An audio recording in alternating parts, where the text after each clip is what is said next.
Good evening, everybody, and welcome to EGI 2's 627 out of 10 Game Reviews 3 live here on twitch.tv/EGI underscore 2. I want to make sure, just do a quick check around the room to make sure that everything is sounding pretty good. We've tried not to change the volumes of things too much lately, so hopefully this is going to hopefully everything sounds just fine. Audio doing good, sound is good. I love to hear it. You love to see it. And we are in the chat. We are going to be taking calls later on, but for now, let's just go ahead and dive right into the show. This is EGI 2's third attempt at bringing you 6 to 7 out of 10 game reviews, the show that we started just a few weeks ago, but have been building and expanding upon and trying to do many various different things to ensure that we give you guys the tools that you need to go out into the world and make decisions of purchasing decisions, good purchasing decisions, or to make good purchasing decisions for yourself, for the people that you care about, for families that you are for families that you were forced to be in, or perhaps families that you've chosen for yourself, but but also that we are. That's it. That was the and that's the spiel. It's EGI 2's game 6 to 7 out of 10 game reviews 3. We're going to be reviewing two big games and one little game. The two big games that we'll be reviewing are, of course, Risen 2 Dark Waters, Arcania Gothic 4. Those are the two big ones. And for the small one, we'll be doing Hydrophobia. And Hydrophobia is a short game. It's a small game, but it's got, I think, what we could possibly and I think if it's a game of some controversy. I think that it is.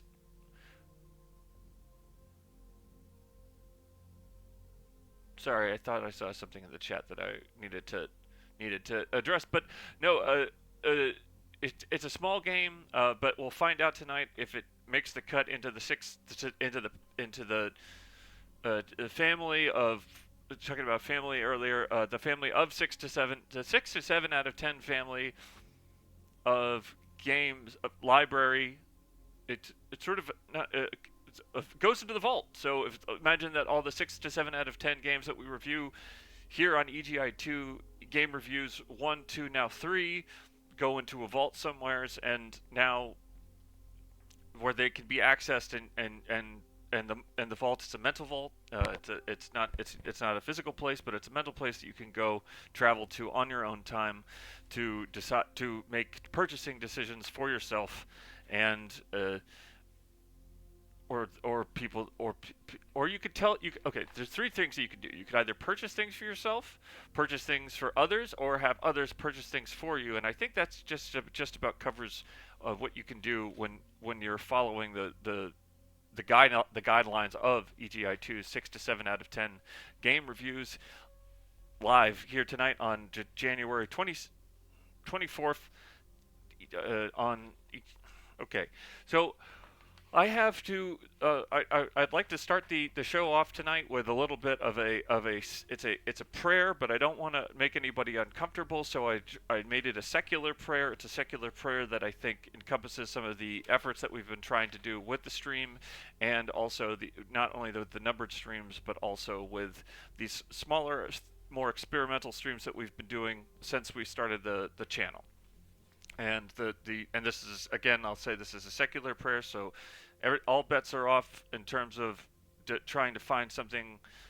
You're not going to find anything offensive or controversial in here. This is straight from this is just completely 100%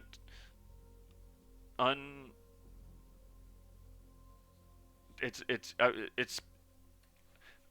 and it goes a little something like this. To the architects of worlds, I want to say that this is a prayer that is that is a secular prayer to start off the game review show. So you'll find that there's going to be you're going to find that people are. I think that we're going to be inspired as a community here to come together and begin to enjoy Okay. So to the this is and prayer start prayer starts now. To the architects of worlds spun from shimmering stardust, the weavers of tales whispered by controllers that tremble in hands as eager as a dragon's breath. That's weird. I don't know if I meant to do that. The alchemists of light and sound who crafts dreamscape tapestries woven in the very fabric of silicone, we bow our eyes aflame with anticipation. No to deities shrouded in pixelated mists. No, not to avatars of. Oh, sorry, not to deities. It's hard to kind of read my notes here. Not to deities shrouded in pixelated mists. Not to avatars of ancient tongues that crackle from speakers like whispered prophecies. But to the human spark within you, every single one of you. The restless imagination that carves mountains from mere code and paints sunsets that bleed with the vibrancy of 1,000 suns, we venerate your pixels. Each one on a supernova, birthing galaxies of possibilities, your polygons sculpting landscapes more real than those dreamt by the map makers of old, your code humming with the symphony of a future where anything, everything, is within reach. We raise our fists to your triumphs, those moments when you shatter the locked vaults of joy with a controller clenched roar, when laughter erupts like volcanic geysers from shared victories, or the ache of loss binds us in a shared pixelated humanity. We cheer the underdog hero, the pixelated David slinging controllers against pixelated Goliaths, for the journeyman warrior carving their name in the halls of legend, one side quest strewn step at a time. We acknowledge your missteps, the glitches that tear open the seams of reality, the narratives that leave us adrift in seas of confusion, the promises dangled like bait then snatched away. For we too, fallible artists, we too are fallible. Wow. Okay, so we're also fallible artists, but our brushes leaving unwanted strokes, our voices cracking like heroes' final breath. May these stumbles be brushstrokes of wisdom, guiding your hands to ever grander designs, your voices to ever truer narratives that echo in the soul. We stand upon the pixelated shoulders of giants, these pioneers who blaze trails into the unknown with hearts as bright as 1,000 CRTs, who dared to dream in binary and whisper worlds into existence, the clickety-clack of keyboards and mouse. We carry their torches, not to mimic their flames, but to fuel our own, to blaze new paths through the boundless forests of digital potential, where every step is a discovery and every breath a poem. We gather here, not in the pews of polished things, but in a fellowship forged in the fires of digital combat, in the echoing laughter of shared dungeons conquered, the unspoken language of button presses and screen flickers that sing a symphony of understanding. For in the depths of these worlds, in the depths of these worlds, where dragons soar and starships whisper secrets, we meet our kindred spirits, fellow adventurers who have scaled the same perilous peaks, dodged the same blasts that streak like shooting stars. We've wept at the same sunsets that paint the digital sky with bittersweet hues. We share stories whispered in tones hushed around the digital campfire, tales of epic fails that make controllers vibrate with disbelief, and near impossible victories that etch themselves onto the heart like a bolt of lightning. Here, rivalries are not duels of hate, but dances of respect, fueled by the push and pull of competition, the unspoken language of button presses that speak volumes, and screen flickers that crackle with the that's the second time I use the word crackle, with the electricity of anticipation. We test our mettle against each other, striving to be the swifter swordsman whose blade sings a song of death, the sharper strategist whose mind is a fortress against all digital invaders, the pixelated phoenix rising from the ashes of defeat with wings ablaze. But beyond the contest, within the heart of this digital campfire where controllers resonate like beating drums, lies bond deeper than any ocean. We find solace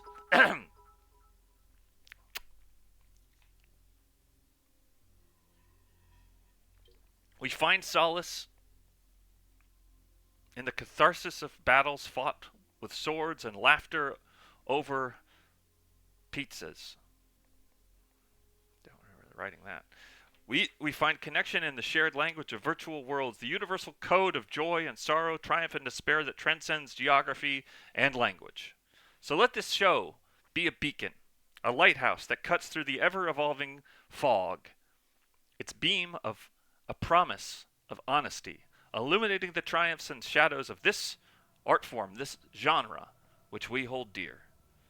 Let it foster fellowship, weaving threads of connection between controllers, keyboards, oceans, languages, and creating a tapestry of understanding that stretches to the farthest corners of our universe. We are more than players. We are the architects of worlds and storytellers who spin yarns that shimmer with possibility, and dreamers who paint universes onto the canvas of the screen. We are a community bound by the invisible threads of shared experience, forever united by the language of games that echoes in our hearts like a pixelated symphony. And again, the word pixelated.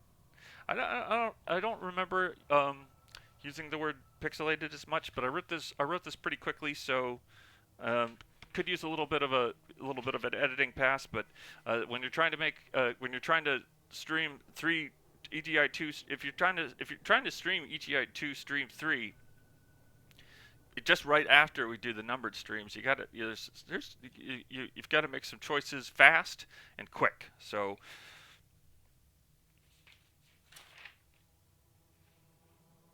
that was the end. Oh no, so one more. Sorry, was it the end? So in conclusion, may the pixels flow, the stories resonate, and the fellowship of gamers forever endure, for in this realm of endless possibilities, we are not just players, but pioneers and storytellers united.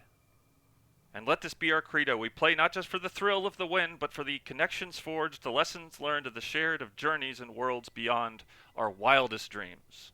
So say we all, voices echoing through the vast, wondrous realm of games. And with that, I christen EGI 2, 6 to 7 out of 10 game reviews 3. I think that I'll probably be doing a pretty significant pass on that on that prayer for next time. But for now, it's always nice to start something that has a number that's numbered in a sequence. It's nice to start it off new. So I'm glad to have done that, and I don't have any regrets, and we shall go forth with that. And I am always glad to be doing that. I'm glad to be doing that, and I'm glad to be doing that here with all of you. So with that, I will announce our first game review of the evening. If you're a fan of if you are a fan of Sea Dogs, Two Worlds, or if you're a fan of Sea Dogs 2, which was also Pirates of the which was renamed Pirates of the Caribbean in the United States, I believe. If you're a fan of Sea Dogs 2, Two Worlds 2, or perhaps if you're a fan of Sea Dogs 2, Two Worlds 2,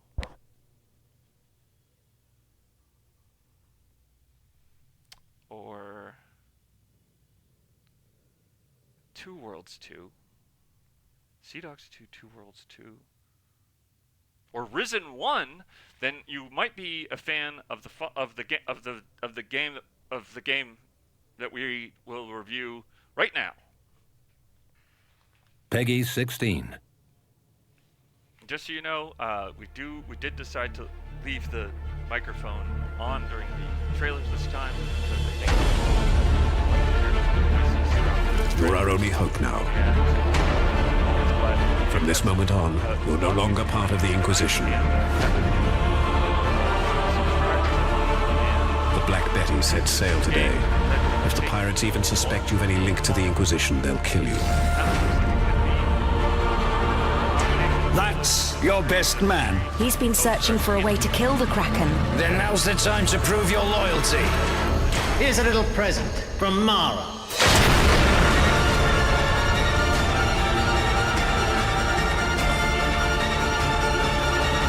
I can feel the fight coming. Tell everyone we're in for a rough voyage. Perhaps there's a glorious future in store for piracy after all. Welcome to the crew.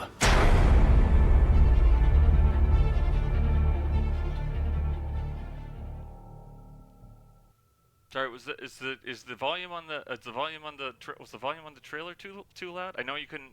People said they couldn't hear me, but I just want to make sure that I could be heard now. The game, we do have it. So that's the introduction to this. It's a fabulous game. It's a okay, great. So I just need to know. Okay, that's fine. We don't need it. I didn't really have anything to add, so that's fine with me. Risen 2 is of course a fantastic game from the makers of. Seer has sided with Mara. I've worked hard to keep out the pirate war. I was done with it. But if the sunken and the deep ones come to Tacarigua, Garcia, I should have gutted him like a fish years ago when I had the chance. Here, take this. Tell Steelbeard, if you haven't already. He needs to know about this. It's fabulous stuff. It's an open world action RPG with lots of RPG elements, and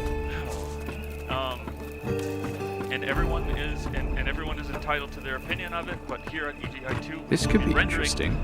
He woke up the next day with a hangover and his right boot missing. Since he remembered nothing, he searched for days with no luck. The next time he went on a drinking binge, he fell overboard near the west coast of Antigua and was lost. The remaining left boot is now supposed to be cursed. Okay. So wait, is the game, probably bollocks, but too loud now?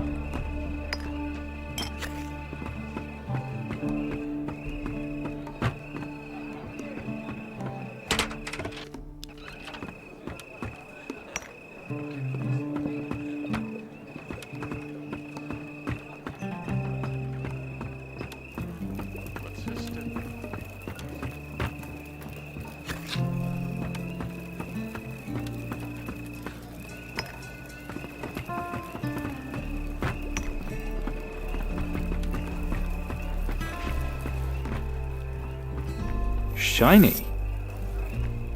I've brought you some sugar. Ah, sugar. Lovely sugar. That's what we need. With me.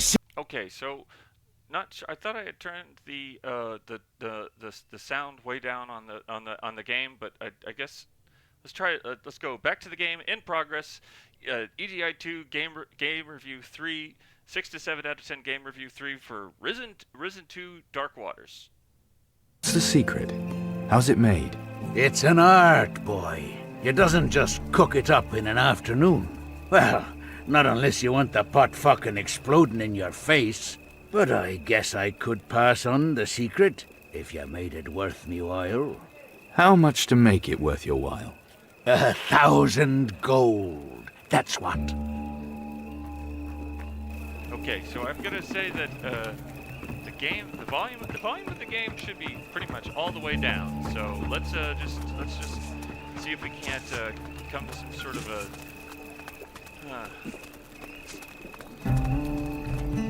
Oi. Make yourself useful, you. Get me some water.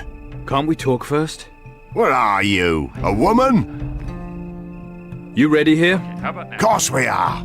Weapons sharpened and lots of powder. Gates strong and thick, so are most of our fighters. Let them come. And if they come from the beach? You know protectors. They see a gate, they can't help themselves. Anyway, I'm more worried about the crabs right now. Don't look at me like that. I mean giant crabs. Big fuckers.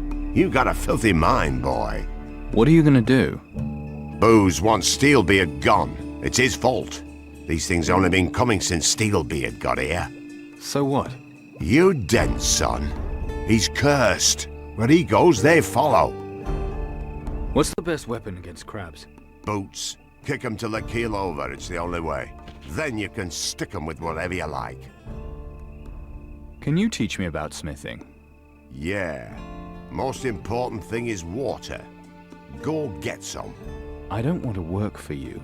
I want to forge my own blade. What the hell's wrong with my blades? Just buy one. You want to make your own, you pay me like I made it, you hear? Don't suppose you sell lockpicks? Now what would you want one of those for, eh? You here to rob us? Take our treasures, that it? It's Largo, he's in trouble. That the best you can do? Only Largo I know's not around anymore. So where did I get this black pearl from? Ah, guess this is Largo's. He's in Puerto Sacarico prison. And what's it to you? I want the pick to get him out. So it's important to you? 500 gold, then. He said you owe him money. That lying scumbag sounds just like So him. you can see all the different kinds of characters that you can interact with and enjoy the just being together in this larger community of people in the same way that we're.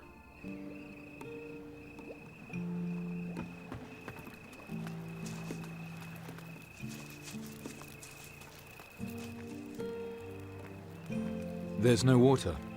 Useless bastards. Can't do anything they're told, unless it's get drunk and fight. I told them someone has to go see Fence and help guard the gate. Probably didn't threaten them enough.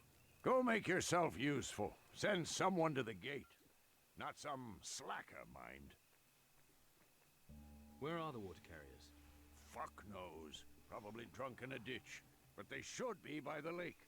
Head toward the gate. Stick to the right. Of course, the type of game that was part of the whole Sea Dogs phenomenon back when that came out originally on the PC, and eventually when the second Sea Dogs.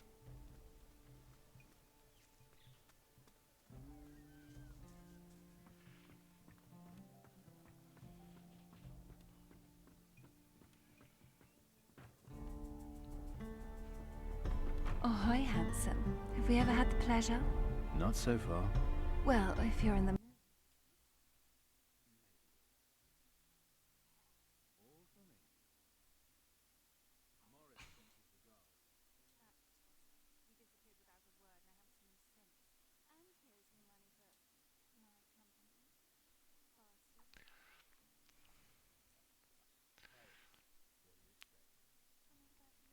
To being part of the larger sort of open world Sea Dogs universe, it was important for them to partner with the Pirates of the Caribbean people to make sure that there was plenty of access, a sort of an access.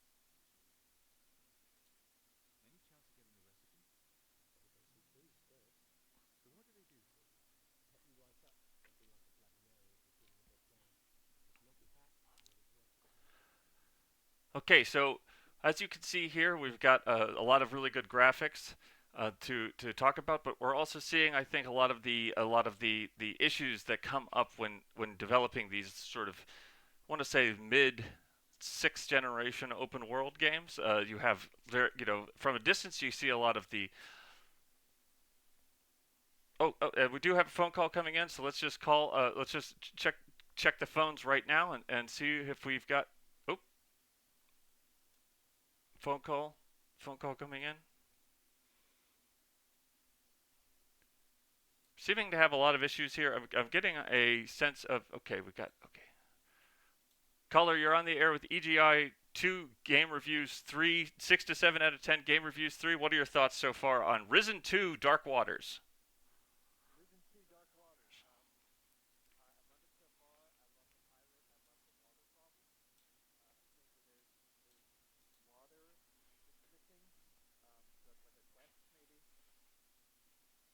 That's right. Audio on the gameplay footage scene is completely muted now, both you and the game. Great. Just so you know. So we should be hearing the caller and me, and no game review footage. Okay, I can hear you. I have my stream muted. Yep, it's just me and you right now. Great. Far out. So what are your thoughts so far on what you've seen this evening with Risen 2 Dark Waters? Are you a fan? Are you thinking about becoming a fan? And have we shown you enough of the footage to convince you that this game is got what it takes to get into that 6 to 7 out of 10 game review vault? Well, I love the one pirate we met who has some salty language. I think honestly, to me, I see like solid gameplay, solid graphics. There's a boat. So to me, it's just how long it is. How long is the story? Is there enough to do? How many hours are you gonna get out of it? How many hours do you think you should be able to get out of something like this? Is the question that I have for you. I'm thinking like a little Skyrim slice. But so maybe like an 8-hour campaign. You're thinking an 8-hour campaign is a Skyrim slice? Well, it's like one tiny corner of the world. I've got good news for you. Risen 2's main story, according to the aggregator site howlongtobeat.com, is a 26-hour-long campaign. Ooh. So that should I'm not sure how much it costs, so I can't do the quick spreadsheet calculation. But that seems promising. I'll take it one further. I've seen Risen 2 on sale on sites like Fanatical and CD Keys for as little as $1.99, and that's the gold. That's the gold edition. So that's got all of the Air Temple, Treasure Island, DLC. The whole package is right there for you. That is going to really juice the numbers on the spreadsheet then, because you get the whole thing. It's like the stores where you used to go to the store and there used to be like just a bucket full of CDs, and you grab the CD and get the game. Well, give me a second here. Are we saying Chad seems to be saying that we're a little bit hot on the callers level? I'll whisper. I'm gonna see if I can turn it down just a smidge to see if that makes people feel a little bit more like we're on equal footing here. How am I? You sound good. You sound good to me. Chatter. Okay, just a tiny bit. Just what does that mean? Whisper in a funny voice? Can you whisper in a funny voice? I can't really whisper in a funny voice. I can't. I mean, you can do like a Mickey Mouse. I can't really whisper in a silly voice. Robbie? Oh, your whisper's way better than mine. And just in chat, everybody. Allan Resnick has joined us. Allan Resnick, somewhere out there in the world. Hold on for a second. Allan, are you with us? Are you here on EGI 2 game 6 to 7 out of 10 game reviews 3 right now? Robbie, I can't. If you can hear me, I can't Allan. hear you. But I want you to know that I care about you. I'm happy for you. Allan, wake. Allan, hold on for a second. We're trying to. We seem to have lost the signal. I think your mic is muted in the little program you sent me. I don't know if you can see me or if you're set up to see me, but I just want you to know I care for you. I think of you often, and I'm just curious to know what you're doing right now and what is happening on EGI 2, and if I'm on EGI 2 or if it's just one of those weird episodes where I'm not on it, and the light on your head, it means I'm not on it. So I guess I don't know if I'm on it, but I am talking to you. I do talk to you, even when you don't talk back, even when I can't see you or hear you. I think I'm on EGI too, but like I said, I can't hear you. We're seeing a bit of an echo here, Allan. If you can hear me, we do. I think if I am on EGI 2, my audio is doubled. I cannot hear Allan. I cannot hear Allan, so I'm going to drop off for now. Or hear you. There's no crosstalk. Maybe I'll call back later. Love the game so far. Love the game so far, Allan. Allan, they're loving the game. The callers, for some reason, I'm gonna go because I don't know if I'm on. I just don't even know if I'm on EGI 2. So I am gonna go. Allan, you are on EGI 2. I promise you right now. I'm gonna chat with you right now Just chatting through the settings right here. Allan, I said hi. Absolutely, I absolutely would do that, caller. Thank you for your call. Well, I can tell that I'm on EGI2. I know I'm on EGI2. Allan, is there? But I can't hear Robbie, and I don't know what's happening. I think there's a caller, and I'm just gonna stay here for one more minute. I'm gonna voice my support for you, Robbie, and whatever this is that you're doing. I don't know if you're reviewing games. I see something. Are you here? I'm here. Can you hear me? I can hear you, Robbie. Absolutely. I can hear you. Back Great. to you, Robbie. Back to you, Allan. We're here, and we are here together on EGI_2 6 to 7 out of 10 game reviews. To Allan, how are you feeling tonight? I'm feeling good. I'm thinking of you, and I'm curious what games you're reviewing, what kind of reviews you've already done, and if you've given the games the scores that you like. And if these are kind of good games that people like, or if these are kind of weird kind of Robbie games, the kind of games that people don't enjoy and never want. Well, Allan, this is of course 6 to 7 out of 10 game reviews, games that nobody's really talking about anymore. Some of these games came out many years ago and are sort of lost to time, and it's important, I think, to bring these things back. I think that the ability to catalog and make a kind of a vault that these games can go into, that we can visit whenever we want. If you can imagine, just mentally, there's a place in the back of your skull where all these 6 to 7 out of 10 game reviews go. That's a vault that we all now share because of EGI2 6 to 7 out of 10 game reviews. The third time we did it. Thank you for clarifying. So what I'm hearing, because I do hear you now, I'm hearing that you are reviewing bad games that people don't really like. These are EGI2 kind of games, Robbie games. These are the games people don't play anymore. They didn't enjoy them when they came out, and they still don't enjoy them. But Robbie has found a special niche to monetize these old games and sort of talk about them and profit off of them and review them. I don't know if he plays these games. I don't think he's playing them, but he's talking about them. And it's interesting that there's so many people who love this and spend their nights tuning into EGI2 to hear Robbie speak on these matters. And they get some sort of enjoyment or pleasure just from hearing the timbre of his voice and hearing how he describes them. I don't even think he truly really reviews them. I think he just talks about them. And then he gives them a review for either 6 or a 7 or 6.5. Back to you, Robbie. Back to you, Allan, and thank you for that. We are going to be checking in.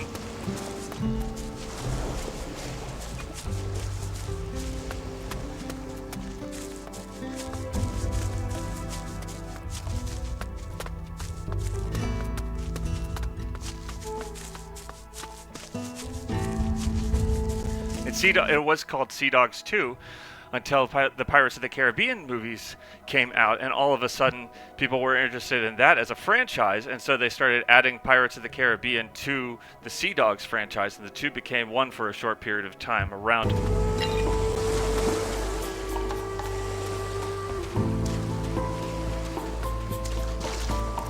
You're not alone!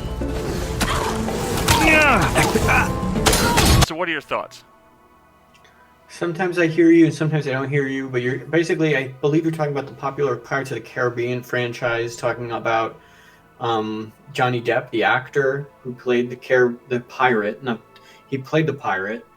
And I don't really know what you're talking about. I'm always a little unsure if I understand you, and I know that's my fault. That's like a weakness I have, some sort of deficiency I have, a flaw in my own personality where I'm just not understanding you. But I don't blame you. I don't blame any of the tech issues. I think sometimes there must be something wrong with Twitch, not Robbie. I don't think Robbie ever really does mess up. I think if there's something wrong in a video game or in Twitch, technically speaking, it's never your fault. Thank you for that, Allan, and of course we are so excited to get that thought on you. If we can, I'd like to get take a look. We started to. Why is the light on your head red? The light on my head should be white. Okay. Thank you. Oh shoot, the light messed up. Yeah. So Alan, but you didn't. No, I exactly. So if you could take a look at this, Alan, I think that you'll find that things are not quite as they seem when it comes to Risen 2.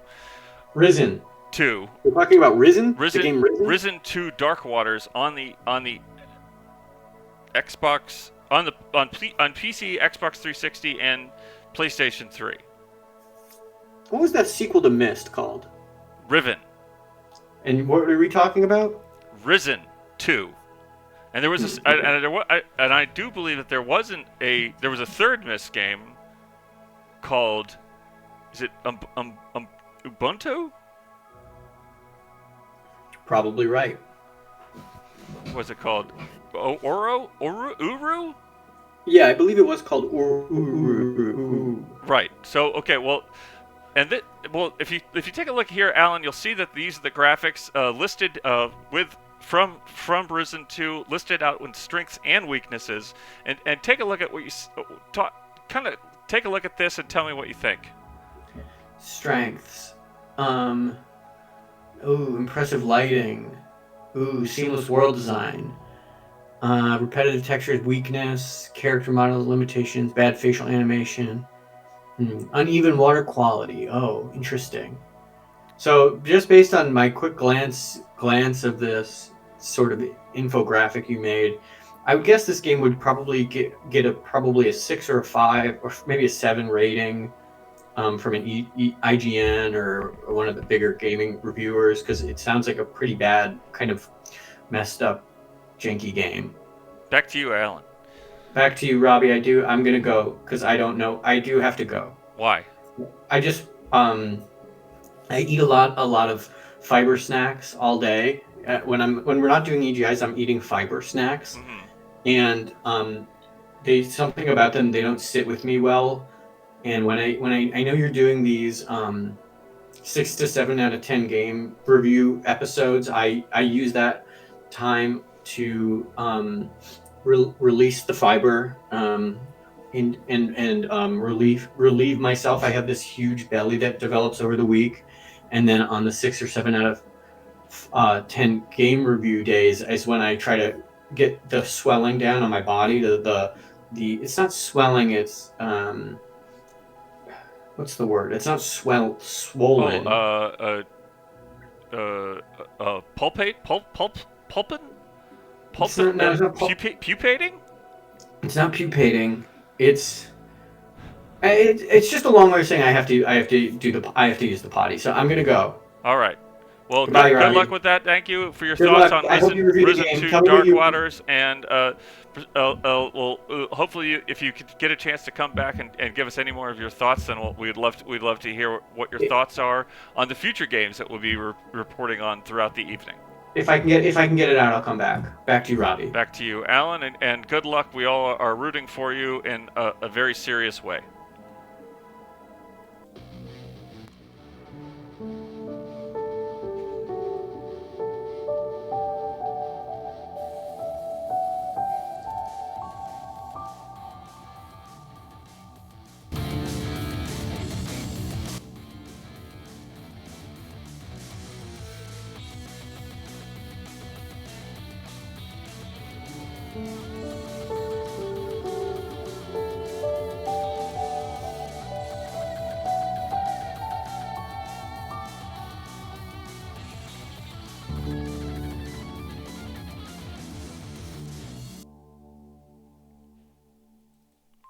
Okay, and we are just having a bit of an issue here with some of the buttons that we were supposed to be. Everything is. Let's see if I can track where my thoughts are here, because we're having a lot of technical issues. People are calling in though, so let's see if we can take a call right now. Caller, you're on the air with EGI 2 Game Reviews 3. We're talking about Risen 2 Dark Waters. What are your thoughts? Absolutely. Yeah. Risen 2 is one of my, for a long time ago, back in 2014, and I forgot to turn 4 hours into it. You put 4 hours into Risen 2? Solid 4 hours into it, killed some monkeys, helped. I got the achievement for patch So I rescued Patty, the knight in shining armor achievement. I feel pretty good about that. And what are your thoughts in terms of if this falls into if we get to take this game and put it into the vault? What do you think? What do you think is going to happen? Yeah. Oh, yeah. It definitely goes in the vault. It led me to play some of the Gothics. It led me to play Two Worlds 2, which I played a whole lot of. And any game like that, I'm always the open world. The Skyrim is like the Skyrim, just down a few levels. Absolutely. And so, what are your thoughts when we were talking a little bit about the graphics here? What was popping into your mind about when it came to Two Worlds, to 3, to Resident 3? Hold on. Kind of like I could take the guys from the characters I'd always played in the old EverQuest, those character models, and run around kind of in a free roam environment like Skyrim, and maybe back to kind of the Morrowind, but maybe a little bit more. I don't know if you agree with that or not. Maybe between Morrowind and Oblivion in that. But I loved it. But in terms of your ability to see, are you seeing the slides? Are the slides changing? Now I'm seeing them. Yeah. But are they changing? Are they? I'm hitting the hotkeys, and it doesn't seem like the slides are changing. No, they're still. Hold on for one more second here. We are going to take let's just take some more looks at Two Worlds 2. These things are disgusting. This is Risen 2, Dark Waters. Is that right? Yeah. Now I see those graphics. Oh yeah, the Sand Devils. You gotta watch those Sand Devils. Probably one of the toughest that I've ever encountered. Are you hearing me, Robbie? Did I lose you? Did I lose you, Robbie? I turned on the, okay. Well, I'll put in my vote for Risen 2 Dark Waters and Two Worlds 2 one day. Hope you get these problems worked out. This is Brian from Louisville. And it was great to talk to you again. Back to you, Robbie, and maybe back to you, Allan, and Allan Wake.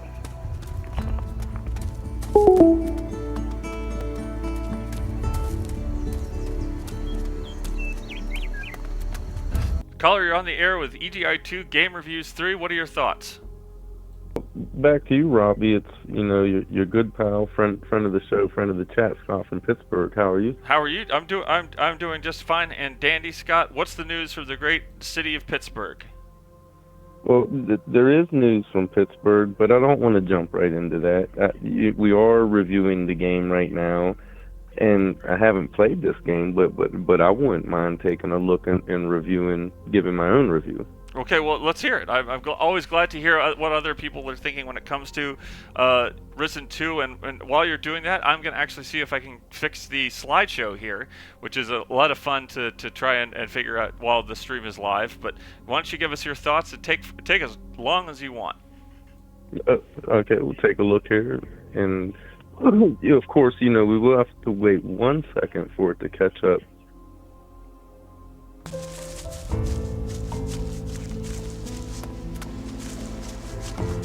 And can we pull up the graphics sheet again too, so I can give my thoughts? Oh, here we go. Here, never mind the graphics sheet.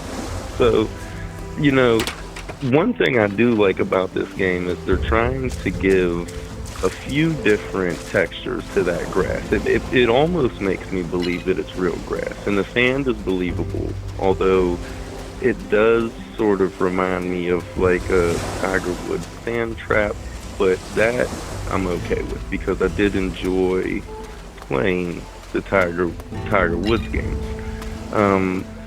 The water, not a bad job on the water. It's calm. I like the sound. The sound of the water is kind of luscious in a way. Now these, I know it's probably lagging a little bit, but at this point they're fighting, I guess, sand devils they were called. The last caller said they were sand devils. They are, honestly, they scare me a little bit, but some games should scare you, and if there's a warning that it things may jump out at you. I'm okay with it. Well, when it comes to these kinds of games where you're supposed to be, a lot of these times the feeling of the combat isn't quite matching up with the button presses, is it? There's always some sort of invisible dice rolls behind these things, especially with these more, I would say, niche hardcore open world action RPGs. And that can be disappointing, Robbie. I can imagine, like, if they could get that right, where when you're pressing the button, exactly, it's happening. It almost has to happen. If they had like a pre-mastered control where it could mimic what you're gonna do before you do it, then I think they could fix those issues. And now I do see. Okay, we're on to the sounds. Waves to die for. Crashing waves. I do believe that the crashing waves did roar convincingly, and it did immerse me in the ocean's rhythm. So I do agree with that. Allan beats on the clang of combat. I didn't really hear the swords. Creepy, crawly whispers. Now that's a thing that we could talk about for probably the rest of the stream. So I will move away from that. Let's look at some cons. Repetitive loops galore, like a parrot with one joke. If that parrot is the parrot from Aladdin, I'm okay with that. Combat lacks punch. Well, you can't really combat without a punch. That's disappointing. Rain on 10. I like the sound of Rain on 10. Why is that not a pro? I think if we could adjust the sheet somehow to get the Rain on 10 up top, I think this would be perfect. Absolutely, and I want to stop you for a minute there, Scott from Pittsburgh, because we do in fact seem to have control over the game review slideshow. So let's take a look at, now that we've talked about the sound and the graphics in, I think, great detail, let's take a look at the gameplay here. Open world exploration. Okay, I'm going to say that open world exploration is probably a good description there, is exploring mysteries at your own pace, forge alliances, choose sides in conflicts, and witness the impact of your decisions on the world. When you play an open world game, when you play a game that you know is going to have moral choices and going to have branching paths, do you find that you want to play as the character in the game, or do you find you ascribe the character certain attributes and then execute those as that character, or do you like to think of yourself as the character? As in, you are. Well, yeah, I understand the question, right? And that's a tough one, and that's a dilemma for me. And I can say, I did dive into the world of Skyrim one time, and I immersed myself for a little while, and this went on for probably a few weeks or a few months, and I enjoyed it. And then I like to think of myself as a pretty honest person, a trustworthy person, a friend, and a confidant, if some might say. But when I played Skyrim, it was different, Robbie. I was a tricky little devil. I don't remember what they're called, but they're like a cat. They're like a cat, and they're good. What are they called? What are those cats called? Chat, if you can remember the name of the cat people in Skyrim, then let us know. Yeah, shout out to the chat. Please let us know in chat, and I'll try to keep an eye on the chat to see if they let us know. Funny little cat people. Or Cages. Yes. Cages, yes. So I would play as that, and I think they're already kind of good at thievery. But one thing that I did is I mastered my thievery, and I do believe I maxed it out so much that I could basically stand in front of somebody and talk to them, Robbie, and still pick their pocket. And I thought that was amazing. That's a pretty incredible story there, and if you can imagine being able to do that in real life, you would be able to make a pretty decent profit for yourself just by simply taking yourself on the bus or just walking into any major store or supermarket, having conversations with people, getting to know all those around you, while at the same time taking what is rightfully yours simply because you are willing to take that final step into refining your craft and becoming the thief, the honorable thief that I know that you are. That would be amazing. And you did ask me if there was breaking news from Pittsburgh, and I don't know if it's breaking news. It's kind of, it's old news, but it's new news, and it has to deal with the arts from last week. You said there was a bit of a narrative, and some of the people were curious, and so I thought I'd let them know, and so this breaking news, breaking news is the narrative from the arts from last week, and it went like this. And this was, I'd like to imagine it if Allan was reading it, because Allan's not here with us. So maybe he'll try and do an Allan impression and see how that goes. Mm-hmm. So Allan would open the email, and Allan he'd take a look, and he would say, well, Scott, our friend Scott from the pit, he sent in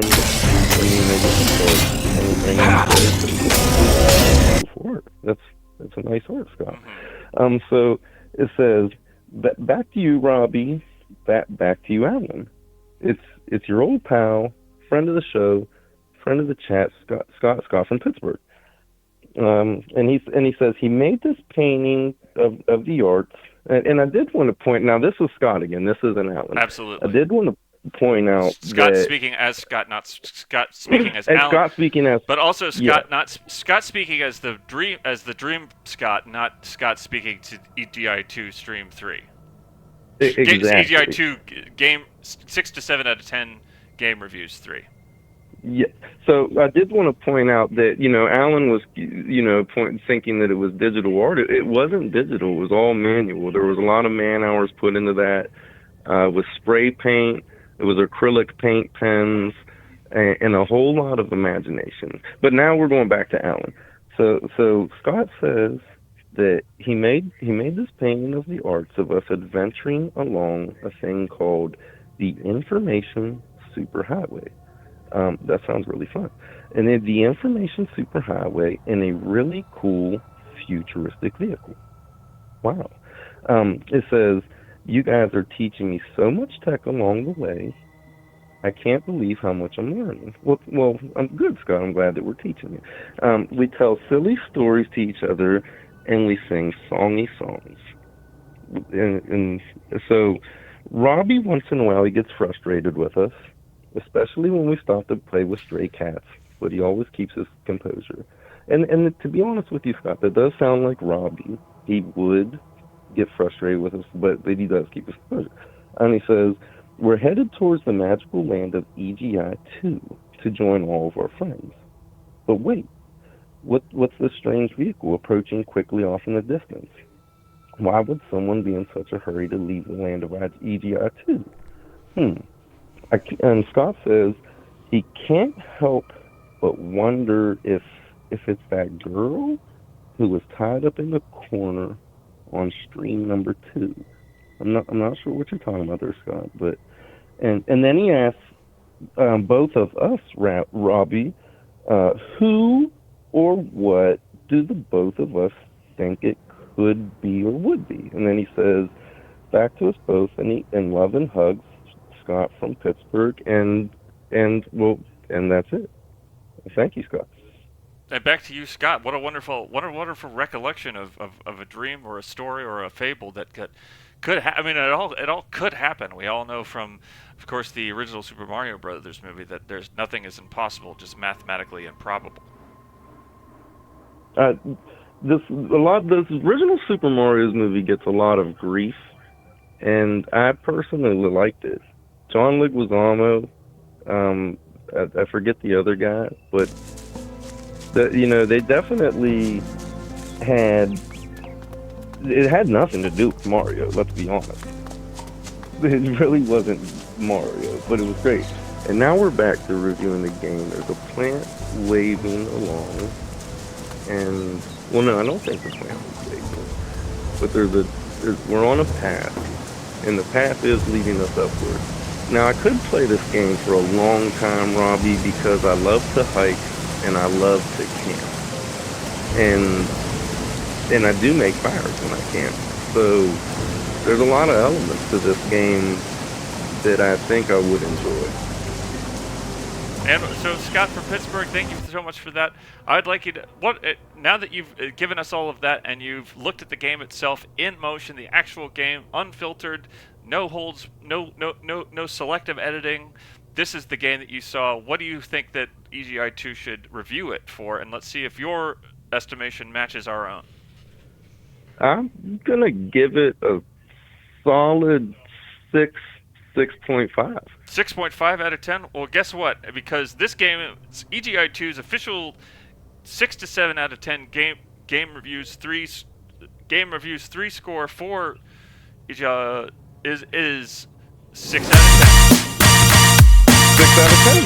So pretty close there, Scott. Not far off the mark. It was a 6. It's a solid 6 out of 10 game. In terms of it's got just the right amount of heart, the right amount of polish that keeps it playable enough to have an enjoying time, and just the right amount of jank, rough edges, poor decision making in the process of development. No gorks. Sadly. Zero gorks. Though we could talk about gorks in future because there is some. I think that we're going to be getting to the gorks in a moment. But it was an absolutely fantastic review. I like to think of this whole process as a collective review, with the review score already predetermined. I'd like to think it's like a collaborative collective review with a predetermined score that I don't know or the caller doesn't know, and they try to guess with their best guess, and sometimes it works out, sometimes it doesn't, but we still have a good time either way. And of course we still have and I think that so far it's 6 to 10 yes. Well, it is our first game being reviewed, so it probably is the score to beat.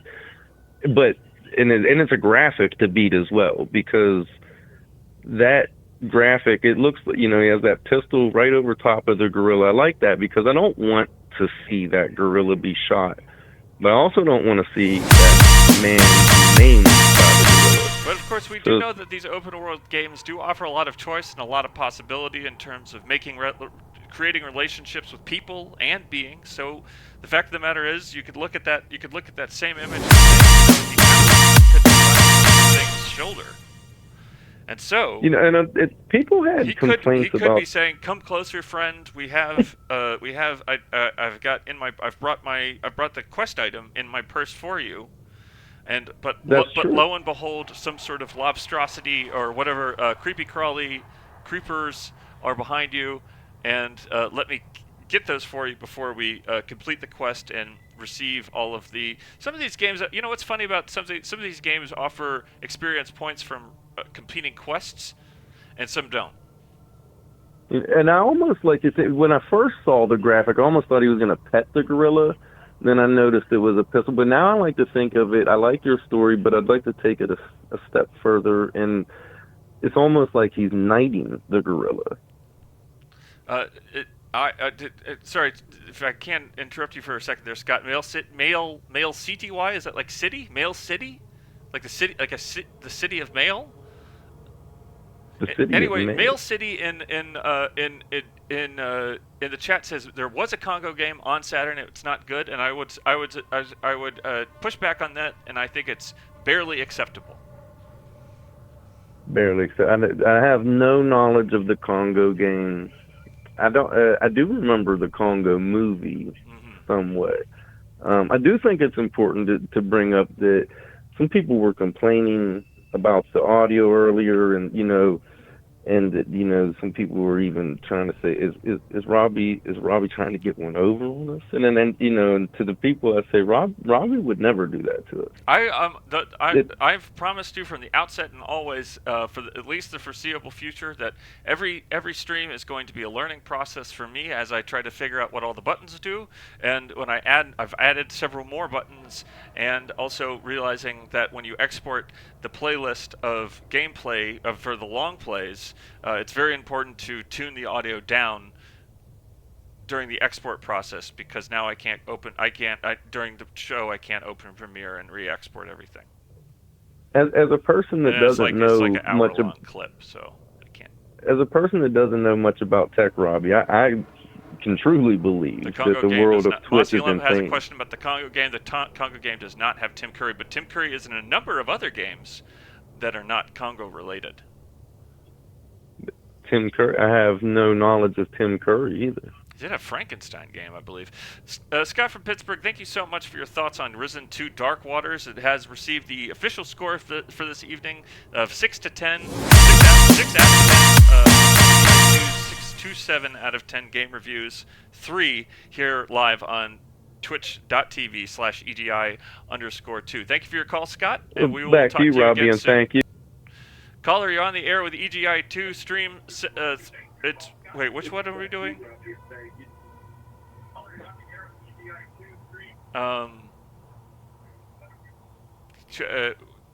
Stream EGI2 6 to 7 out of 10 game reviews 3. Caller, what are your thoughts?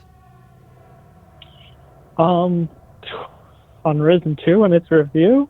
Yes. Well, I think Tim Curry was also in one of the Command and Conquer games, if I'm not mistaken. I'm going to admit something embarrassing to you, Robbie. Absolutely. As an avid gamer and the indie dev that called from Portland, I've yet to have played Command and Conquer. Any of the Command and Conquer games? Any of them. I've yet to play any of them. Would you recommend? What would you recommend to someone who's never played Command and Conquer? Having never played Command and Conquer, start with 3. Yeah. Start with 3. Absolutely. Start with 3, and you could probably, and then kind of maybe work your way back. I mean, start with 3, then go Command and Conquer 2 Red Alert. And then there's a remake of Command and Conquer, the original Command and Conquer, that I would say play after those 2. Okay. And maybe if someone in the chat is if they believe I've misrepresented a proposed playlist for the Command and Conquer games for someone who's never played honestly, I would say just skip all the Command and Conquer games and play Dune 2000. Dune 2000? Absolutely. That was the one that got me into the RTS genre in the first place. I mean, or Warhammer 40K 2, Dawn of War 2. See, that's the embarrassing thing. Is I was a very intense StarCraft player. I think StarCraft is one of the foundations. I can wax philosophy about StarCraft and its game loop and design, but having been that into RTSs, it's almost embarrassing to not have played Command and Conquer, Robbie. All right. Well, as long as you're familiar enough with the genre to, I mean,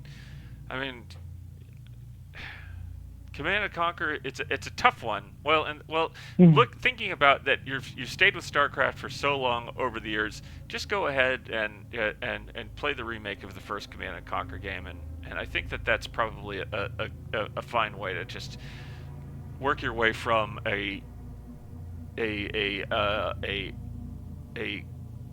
series that's evolved pretty elegantly to a series that's sort of leapt back and forth in terms of quality. That's just, I'm not a huge StarCraft player, but I know it and I appreciate it, and it's a wonderful. How did we get and Risen 2? Risen 2, yes, the review of Risen 2. Choices, narrative choices, Robbie. Always check what to see about if they're this carrying game's no narrative weapon, decisions no make it a assassin. 6 or 7? Well, let me get your thoughts on one last thing then, before I let you go, because we do have other games to review this evening. We still have Arcania, Gothic 4, and Hydrophobia. Caller? Hello? Oh, you're still here. I'm Great. here. So my final thought for you is that when the game,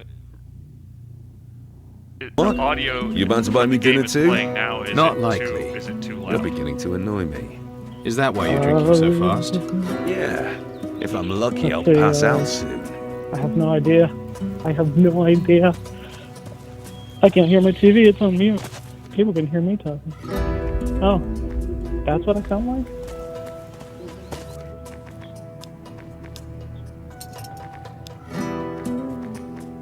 Well, the game sounds fine. I can hear myself just fine. I think the game's fine. And we can hear our caller talking perfectly fine.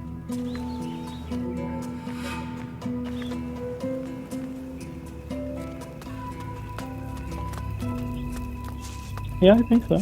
All right. So. Oh. Well, thank you for your call, and back to you from Portland. Portland, yes, Robbie.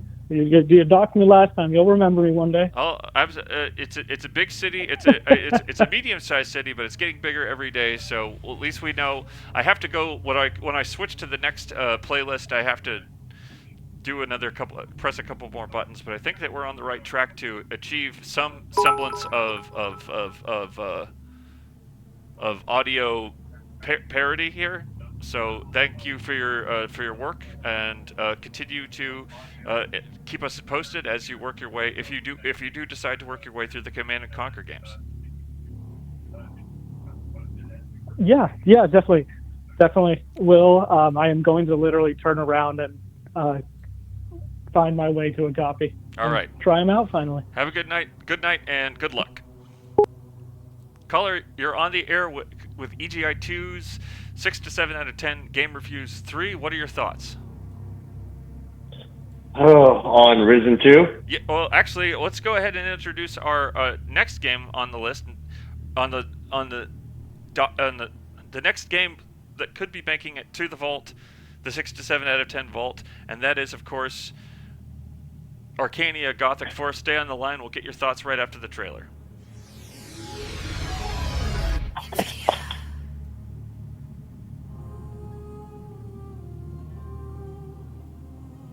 Okay, I can't hear anything.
Arcania.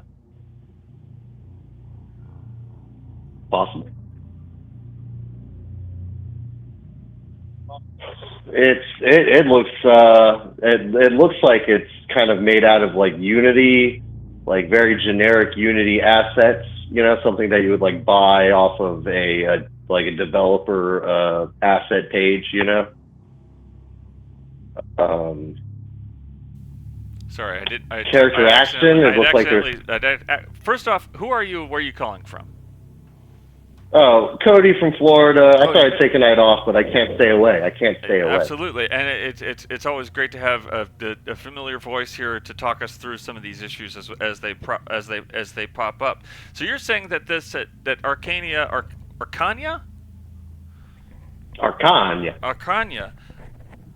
Gothic 4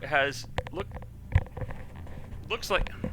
Hello, chat. A lot of people are saying hello, Cody. Hello, chat. It looks like you're saying that, and you're saying that it looks a little bit like they just sort of built up a game from the ground up using pre-made assets that they maybe bought in on a bundle package.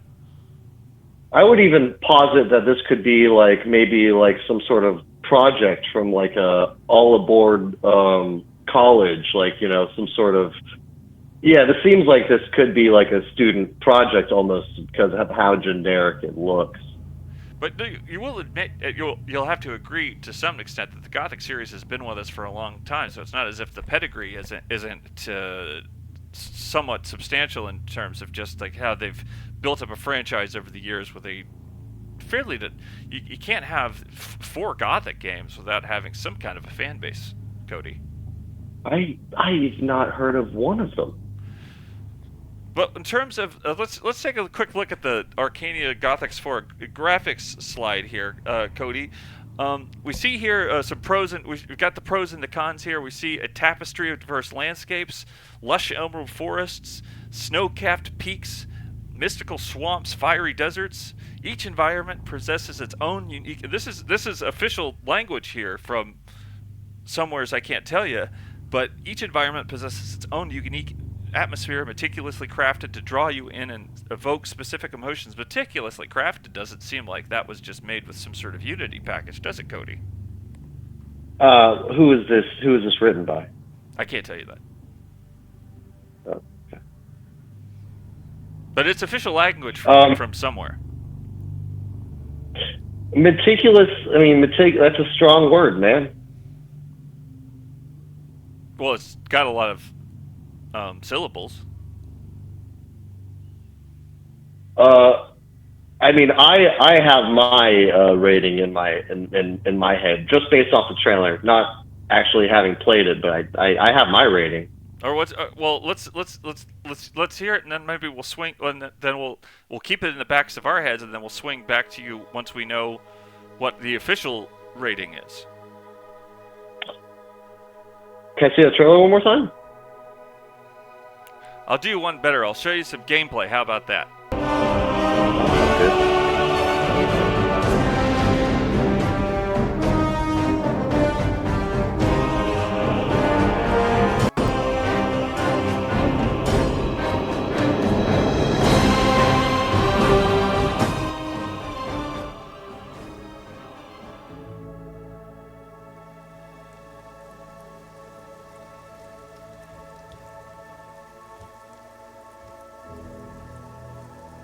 Chat, if you can hear me right now, how's the sound so far?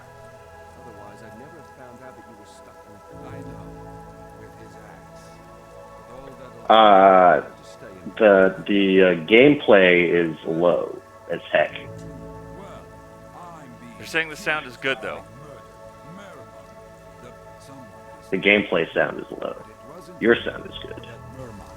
Thorn isn't the right one. You, on the other hand, gameplay sound. Well, we want the gameplay to be low because we do want to be able to hear each other, Cody from Florida, after all. Who's Winston? He's actually. Okay, alright. I saw what before was like a lot of splash screens, or like proof of concept art. Yeah. What are these guys getting into? What are they chopping it up about? I wonder. Well, it starts in, as you can see here, the gameplay says you have been given a lockpick. If you find a locked chest that doesn't need a special key, pick the lock by stopping the rotating keyholes with a press on the X button while they are fully visible. What exactly is that supposed to mean? Because I know that a lot of times you do the twin sticks thing with the lock picking. Good lord. Robbie, question: what do you prefer? Do you prefer like a rhythm type lock picking game, or do you prefer it to be like the Fallout, like don't break the Cody, pick? stay with us right here. We do have a shocker here. We do have Allan Resnick is back in the studio, or back in the virtual studio, I suppose. Since we are using nice. Since we're using a webcam situation, that this is kind of a virtual studio. But it's as you can see behind me, it is the EGI 2 6 to 7 out of 10 Game Reviews 3 headquarters. Robbie, what are you talking about? Caller Allan, you're we're talking to Cody from Florida about. Hi, Cody. Cody, I can't hear them. Cody, can you speak? I cannot hear Cody. You can't hear Cody at all? No, I hear Robbie. I haven't been talking. I don't want to hear Cody. I don't care. Okay, well, if Cody let's tell you what. If Cody has a question for Allan, then I'll relay the question to you from him. Okay. You let me Okay, know. Allan, what do you like picking locks? Do you like breaking into places? Allan, Cody wants to know if you like kicking locks, if you like breaking into places. If I like kicking locks, yeah. rocks? Or breaking into places. I like kicking rocks. Locks. I don't break into places, but it seems like it would be fun to do it. To break in would be a thrill to get into that. What kind of stuff? What kind of stuff would you want to break into, Allan? You're not. You're on this. I mean, where would you break into? Would you break in? Because I thought that's criminality. I wouldn't. In the hypothetical, I would only break into a place where I knew I wouldn't get prosecuted for a crime. So I'd probably break into Robbie's house at night and just watch him. And if he was sleeping, I would stare. I would stand over and watch. But I would know that wasn't a crime because Robbie's my friend. And if Robbie was mad, I don't think he wouldn't call the police. Police wouldn't get involved, and our friendship wouldn't be damaged. So I would break into Robbie's house. Back to you, Robbie. And Cody. Back to you, Cody. Back to you, Cody. What are your thoughts on that in terms of how we're talking about the lock-picking situation with these with these Western-developed RPGs, which always have their own lock-picking minigame? Well, first of all, I'd like to say I heard all of what Allan just said through my computer speaker, and that was pretty messed up. My favorite's Fallout. Well, if what you're saying about Allan is messed up, and I'd like to build up on something that Allan, Cody thinks that you messed up, and I'd like to build on what you've said before about criminality, and I do think that one of the fewer places, and this isn't to condone any kind of violence, but I do think that the kind of place that you might want to break into if you were up to no good, but also didn't want to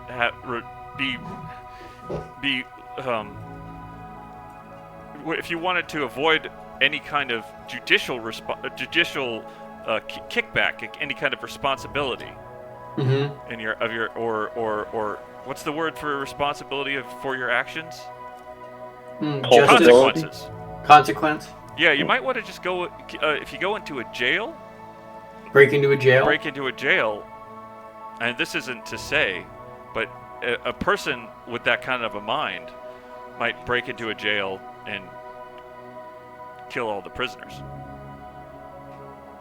Like in an Arkham Asylum kind of situation, you'd break into the prison, or like Manhunt, and there'd be a rogues gallery of violent offenders and criminals who deserved justice and death and consequences. As you said, those were your words. Those were your. Well, you're saying you want to break into someplace and not have any consequences.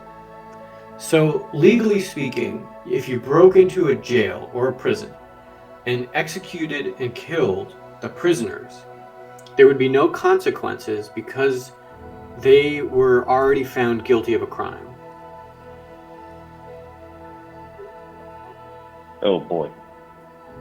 Well, I can't follow you there, Allan. Well, it was your idea. It was not my idea. It was your idea. I was talking about the lockpicking mini games in these open world Western RPGs, like maybe Risen it was Cody's 2 or idea. Arcania Gothic 4. Well, maybe someone had the idea that it wouldn't be a crime to do it, to do the killings in a prison. I think Cody Could you tell Allan not to put words in my mouth, I'd please? say Cody told me to do it. Cody said, Cody says that he doesn't want you to put words into his mouth, and I have to agree because I'm going to go ahead and side with the judge here that this is your idea, and I think it's unkind and nuts, and I wouldn't do it. I'm confused about the law. To be frank and honest, I'm very confused about what the laws are in this country. There's something called the Bill of Rights, Allan.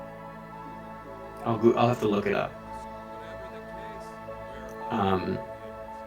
But you tell Allan to keep my goddamn name. I do want to break into your house, Robbie. and just spend time with you. And you wouldn't even have to be asleep. You could be awake. I just want to be inside your house with you and spend time with you. Well, thank you for your call, Cody from Florida. We do have a lot more content to get through when it comes to reviewing Arcania Gothic 4 on. I believe this is footage from the PlayStation 4 version. Robbie, I just want to say something. Okay, what do you got? Okay, cut to my camera. You have all we need on EGI2 is 28 more followers, and this sexual candle holder. This isn't the one we'd give away. This is a replica, but this sexual candle holder will go to one of our subscribers.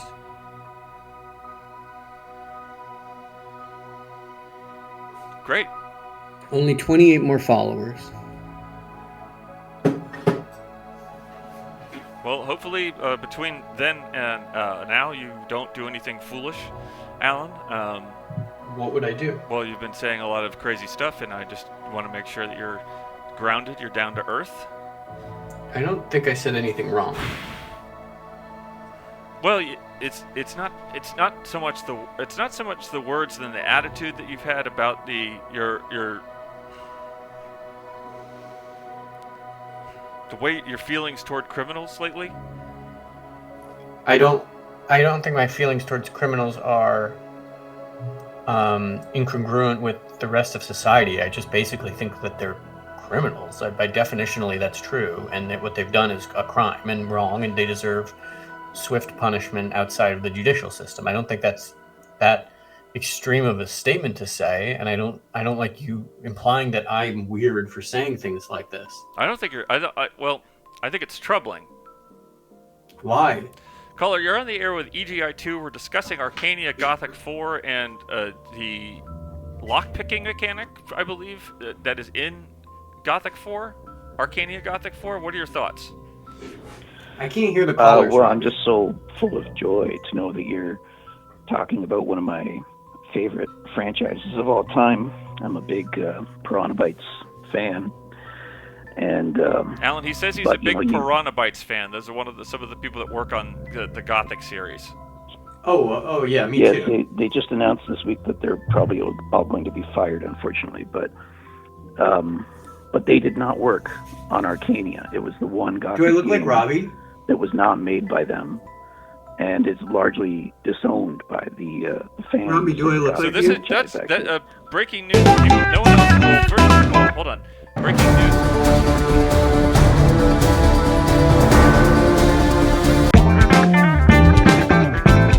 I don't have the breaking news button on this, unfortunately. But what you're saying is crazy. The people that worked on the original Gothic games, and I suspect that maybe some of the people that worked on the Gothic 1 and 2 ports that just released on the Nintendo Switch eShop are all gone this week. Well, they're not gone, What do you mean? but they are probably going to be gone. They're probably all being fired as part of this whole scandal that's been blowing through Embracer Group, and it looks like they're all going to be Robbie? canned. Terrible. I don't think they're going to get to make Elex 3 as a result. I can't hear Robbie. Well, I can't. Well, that makes Allan. He's saying that there's all these people are about to get laid off, and as a result, we're not going to get to play Elex 3. So we'll have to just console ourselves with the Elex 2. Darn it, that's so sad. Caller, since you are such a steadfast fan of this company, what do you think is the what's the better franchise, the Elex games or the Gothic games? Robbie, I have to go. Well, it's easily the Gothic games. The first 3 Gothic games are classic, especially the second. And Wait, caller, for 1 second. the first Give me a Resnick game. second, caller. Allan has to go. Do you have any parting words for Allan that I can relate to him before he needs to leave? I assume that he has to go to the bathroom again.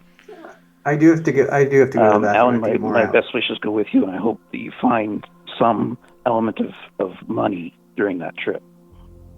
Okay, Allan, he says that he hopes that you find money in the bathroom.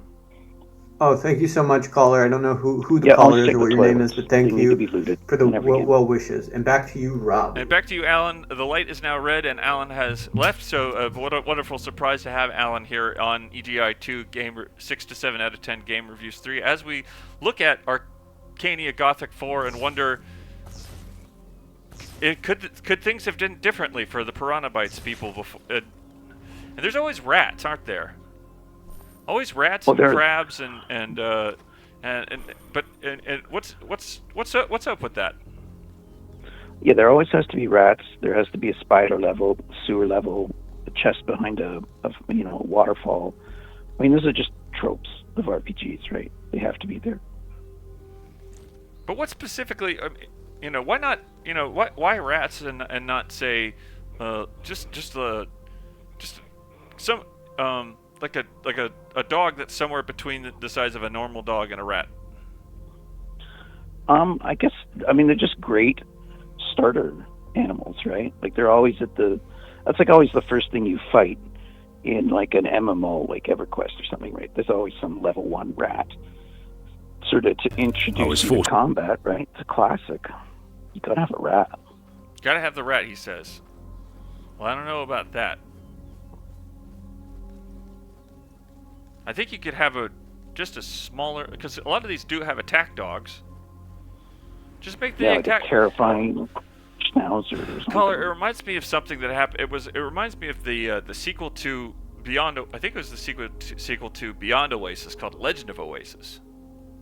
And a Legend of Oasis was an action adventure game in the vein of Zelda, developed by the people behind the Streets of Rage games. And instead of having different character designs for a number of different things, they just kind of took the pixel art and they just made it bigger. So I think they should do that, but with something a bit more interesting than just a rat. Maybe some sort of like a hellhound or like a zombie, or not a zombie, but was it just some sort of like just kind of a guardian dog? So it's like a scaling issue for you. I just think I'm just sick. Whenever a rat comes up to me, sometimes they have different names, and that's kind of interesting. Like I want to say skeevers from Skyrim. Definitely. But even those guys, I was like, that's just a rat.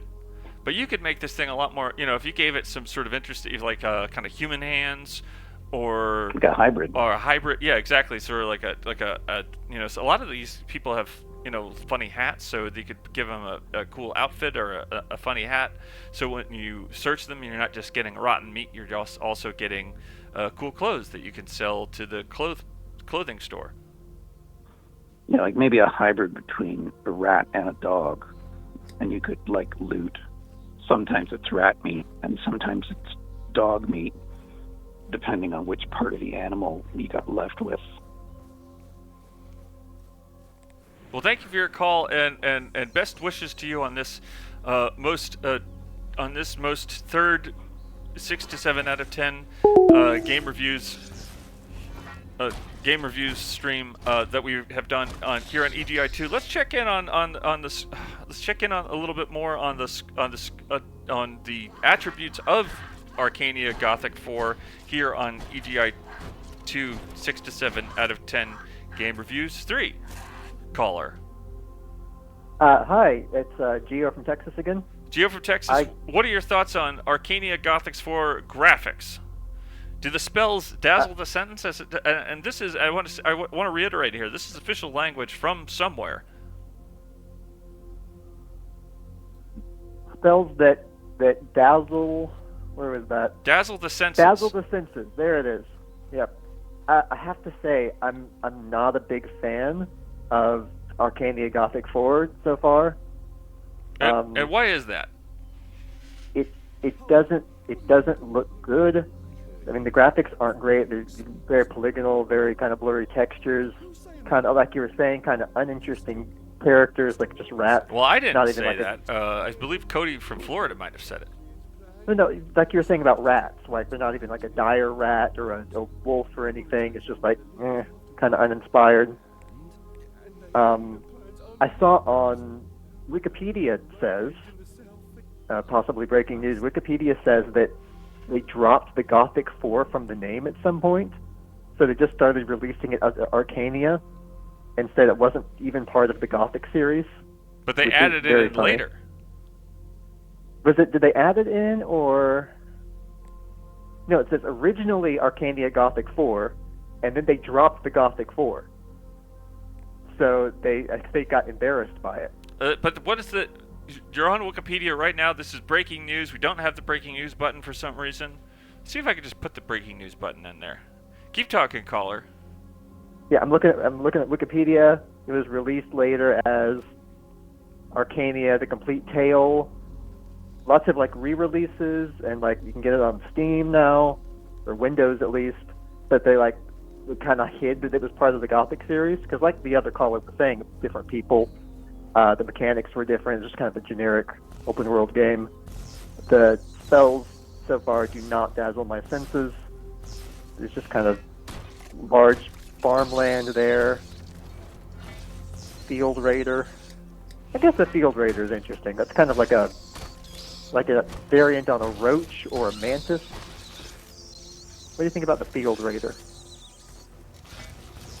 Caller, keep going. You're making a lot of sense to me, but and I think a lot of people on chat are very excited to hear your thoughts on this apparently very troubled game, quartered game franchise.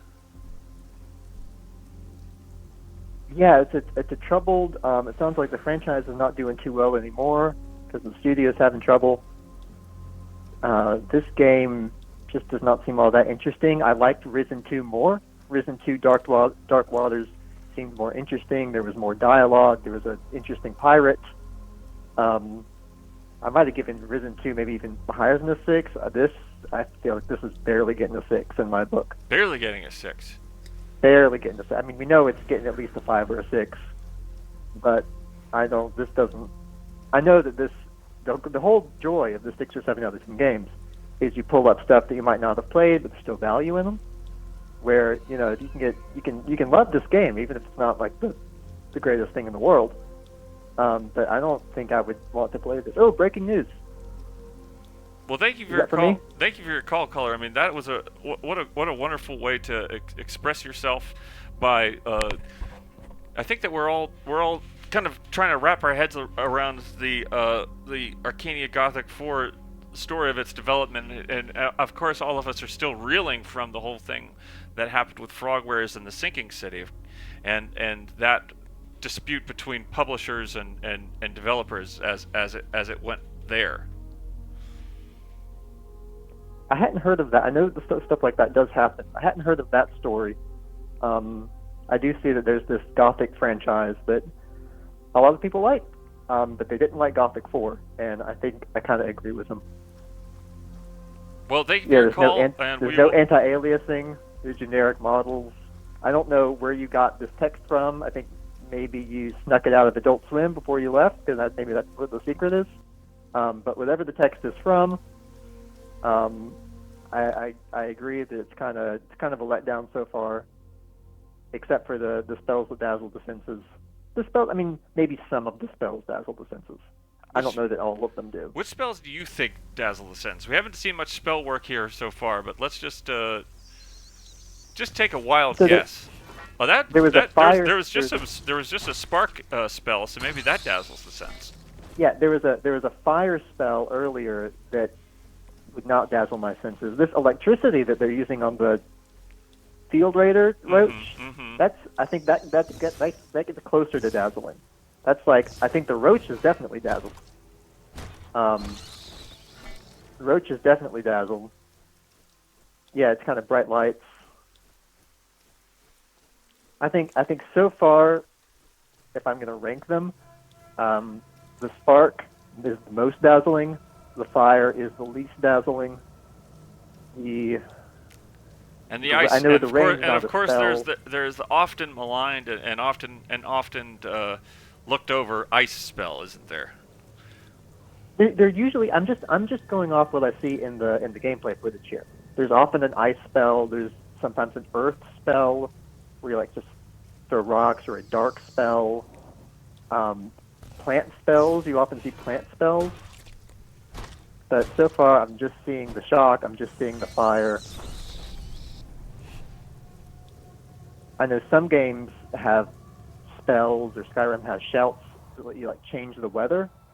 So So I've I'm not uploaded a sure if I can CCTV count module. weather as a dazzling effect, but I would put the rain maybe medium dazzle.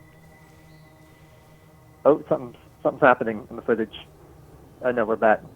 It seemed like we were briefly in a very different game there. No way.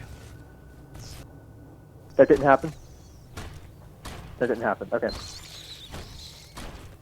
Oh no, it's and the rain let up. So yeah, I'd say moderate dazzling.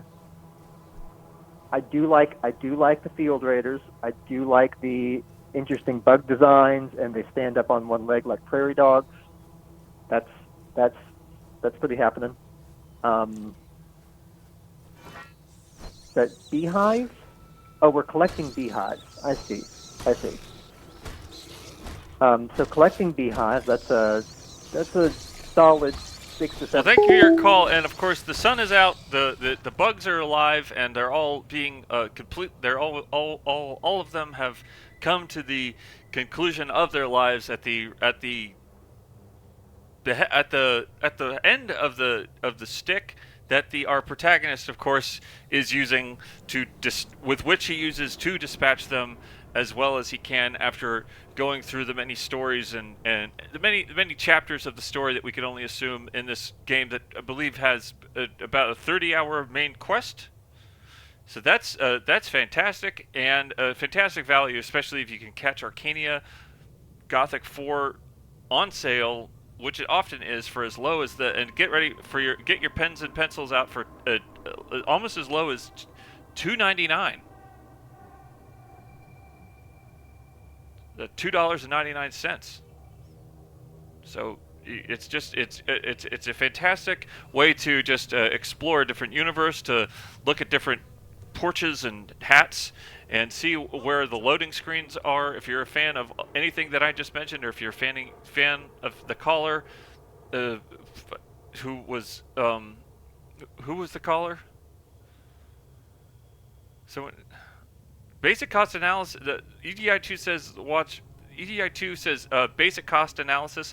We were planning on showing the spreadsheet this evening, but unfortunately, with all of the other issues that we've had, we're probably not going to have time to show the spreadsheet tonight. But we will. I promise you that when we return next time for EDI2 6 to 7 out of 10 game reviews for. Oh, it's Geo. So hi, Geo. Thank you for your call. It's Geo from Texas. Geo from Texas gave us such an incredible amount of insight into the process of Gothic, having Gothic 4 taken off of Arcania and just releasing it as Arcania, the complete Arcania, I believe it might be even called. So with that, let's take a look at the score that Gothic has. Hold on for a second. Let's take a quick step back.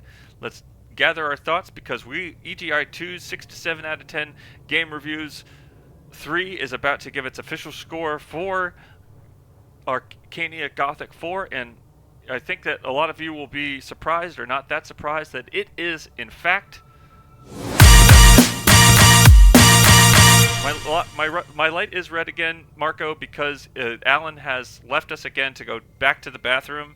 So we're going to just, if he surprises us with a third appearance, then the light will turn white, and then, or bright. It will be a bright light, and then we are going to be, and then we'll be cooking. So thank you, congratulations to Gothic 4, Arcania Gothic 4. It was a tough call between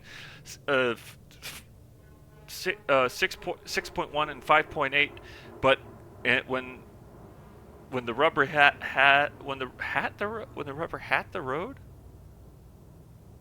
struck the road, we were forced to give it a solid 6 out of 10.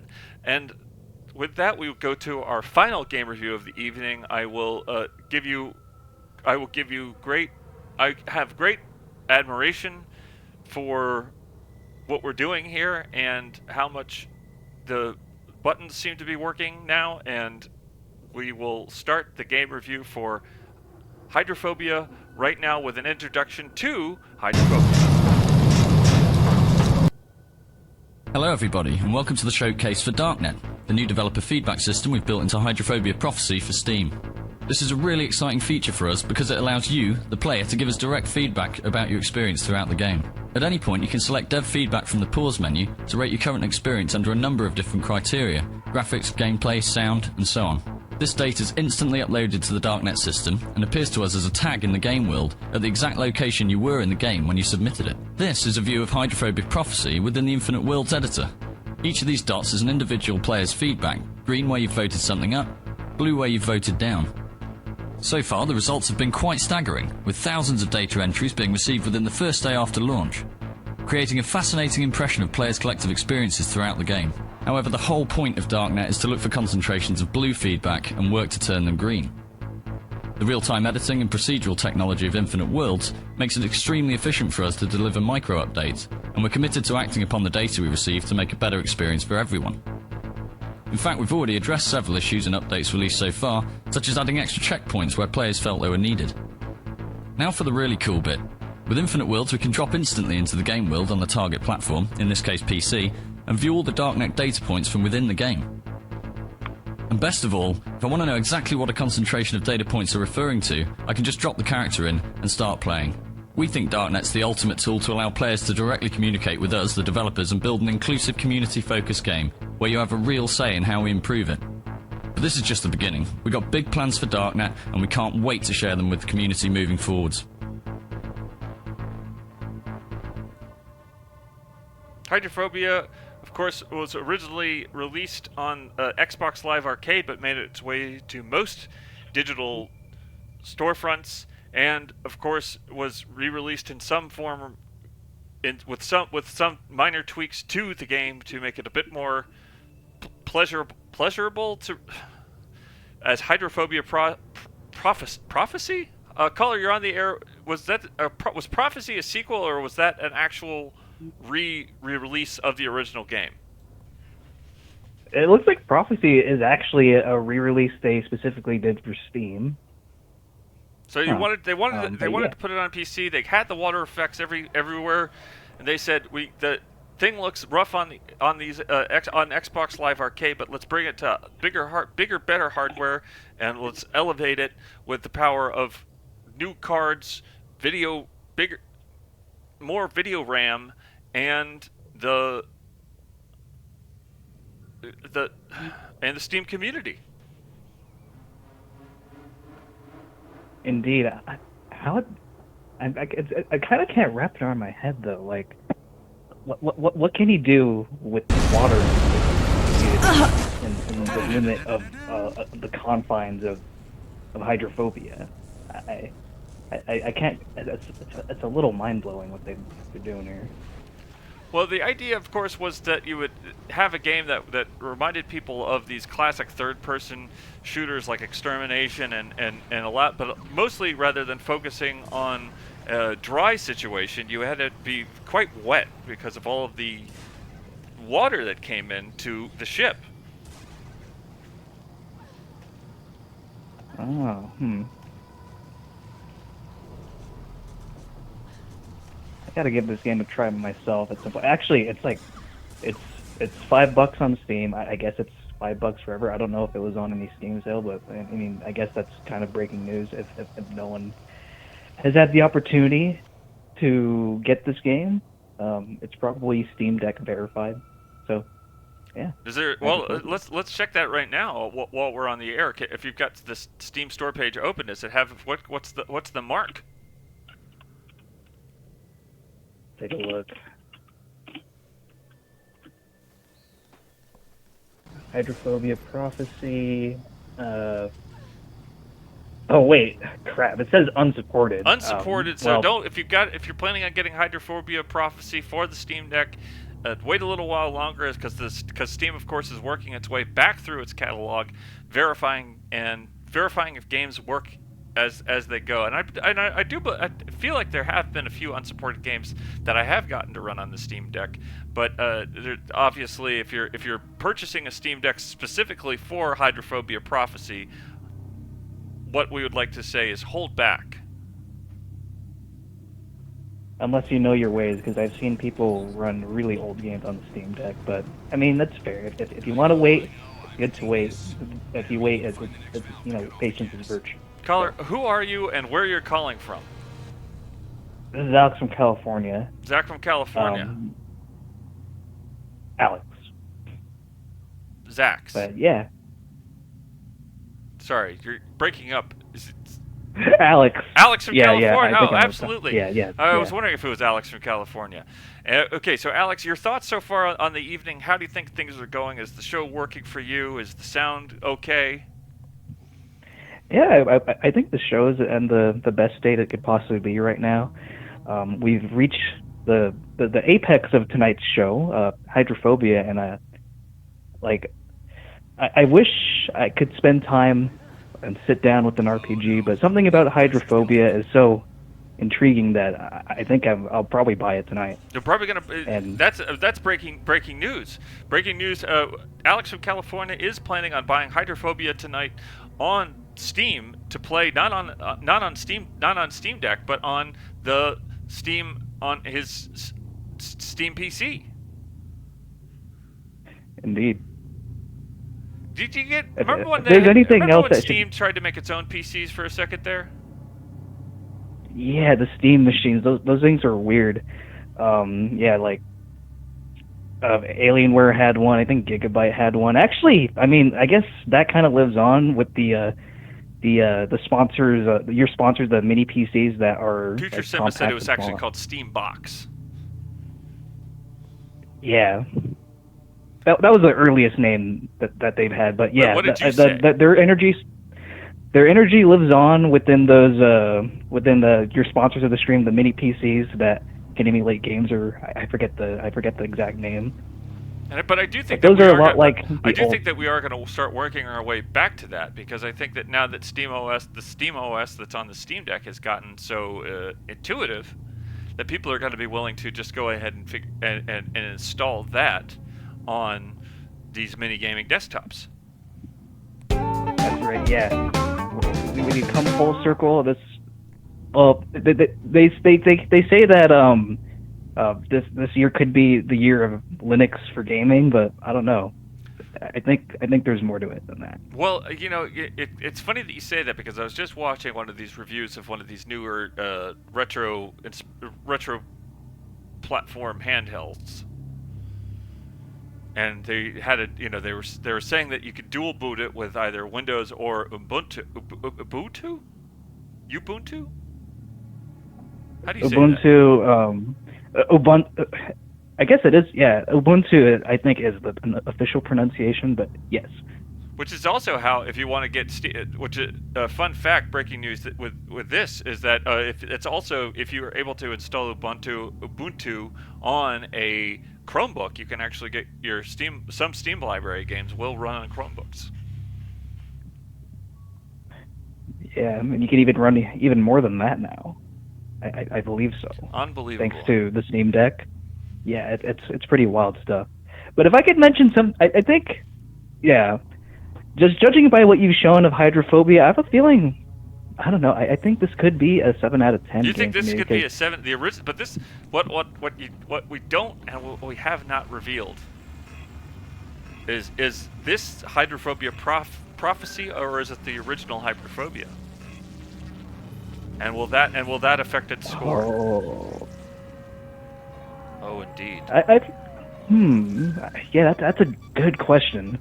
It looks like both games are closely identical, and actually, the engine they built is really interesting, because they've made it so that the levels are actually like procedurally generated, and actually like for example, you know how in Doom or Quake or Half-Life you get these BSP maps that are large. In this case, on Hydrophobia, they made it so that I guess the levels are just skeletons, and they have the game generate the rest of that. And then as a result, those levels are small but also big. Again, this game is mind-blowing. Levels that are small but also big. Thank you so much for your call. What a thoughtful way to end that bit of the conversation. We do have another caller right now. We were going to go to them. Sorry, right now, caller, you're on the air with EGI2 game 6 to 7 out of 10 game reviews 3. What are your thoughts? Hi, Robbie. It's Joe Botnick. Joe Botnick. I'm really liking Hydrophobia. I think you've been dead on with all of the scores so far. And I'm really looking forward to what your score for Hydrophobia is going to be. And the caller Alex from California was just on, Joe, and he was saying that one of the things that is blowing his mind about Hydrophobia is the fact that it's got levels that are big and small at the same time. Yeah, I think that became more of an industry standard after Hydrophobia. It kind of broke new ground on that, whereas before you would have kind of a standard stage size. But after Hydrophobia, it really paved the way for more variation. Yeah, and it kind of reminds me of the original Shenmue, because when you look at the original Shenmue game, you think this is like a big open town. This is a big town. You know, you're running around in your hometown there. And you think this is going to be this big thing, but when it comes down to it, it's quite small. So big, you can't have. Are people Are people spoiled for choice, Joe? Is what I want to know. I would say people have been spoiled over the years. I think because really the quality's only gone up, and people, they play these games and there's so many places in them that are large and small, and really you're just catered to no matter what you want. So people can kind of just, they go into their own little groups where if they like big games or they like small games, and everyone's kind of very spoiled in that regard, I think. Absolutely. So it's important to give people the illusion of choice, but not to actually give them the choice. I think so. There's games where you've got these multiple choices, and the game claims, oh yeah, it's multiple choices and there's branching paths. But then when you get right down to it, nothing really changes, and those are the best games, really, in my opinion, where you don't have a choice, but you are lied to. Absolutely, and that's why I keep playing Skyrim, Joe. Because I can Skyrim's the gift that keeps on giving. I can do exactly what I want whenever I want to. I've got my character is so leveled up that nothing can bother me. I just stroll around, enjoy the scenery, take in the sights, mine, plant, and look for kids. Every taste is catered for in Skyrim, and it's weird because that's a game that is a big game. So, it's weird in that it caters to everyone, but it doesn't really cater to the small gamer, the small rooms, the small maps. Small maps, and Hydrophobia is nothing. So Hydrophobia, if you're just joining us, is a game that has levels that are both big and small, maps that are tight and open. And of course graphics that are both good and bad. Yeah, and it's that game that appeals to everyone. It's got something for everybody. I appreciate it. So if you like the game, it's got something for you. If you don't like the game, the good news is that you can just turn it off and move on with your life and not have to dwell on it too much. Just go back to Skyrim. There's probably something in Skyrim for you.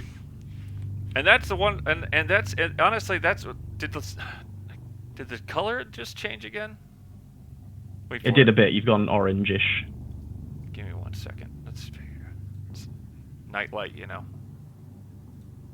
We've all got it. Thank you for your call, Joe. Thank you again for staying up through us. Is it okay for us if I did write something, if that's okay? Your prayer at the beginning kind of inspired me, and I did over the course of the program. I have written what started off as a prayer but has ended up as something of a poem. I wonder if it's okay if I could read that. Breaking news, we do have an actual prayer coming from an actual living, breathing member of the Anglican Communion, Joe Botnick, from His Majesty's UK. Take it away, Joe. Thank you. Back to you, Robbie. And here it goes. As we gather here at the confluence of grades and grides, we face the unknown with bravery and stout hearts. The work of hundreds condensed to one of 2 digits. Thoughts and feelings traveling through copper wire and plastic, a vast network of heart spanning the globe. The expressway of the soul, but only 80 to 150 consistent souls actually matter. These words are official, but who is the writer? We are watching a dream, but who is the dreamer?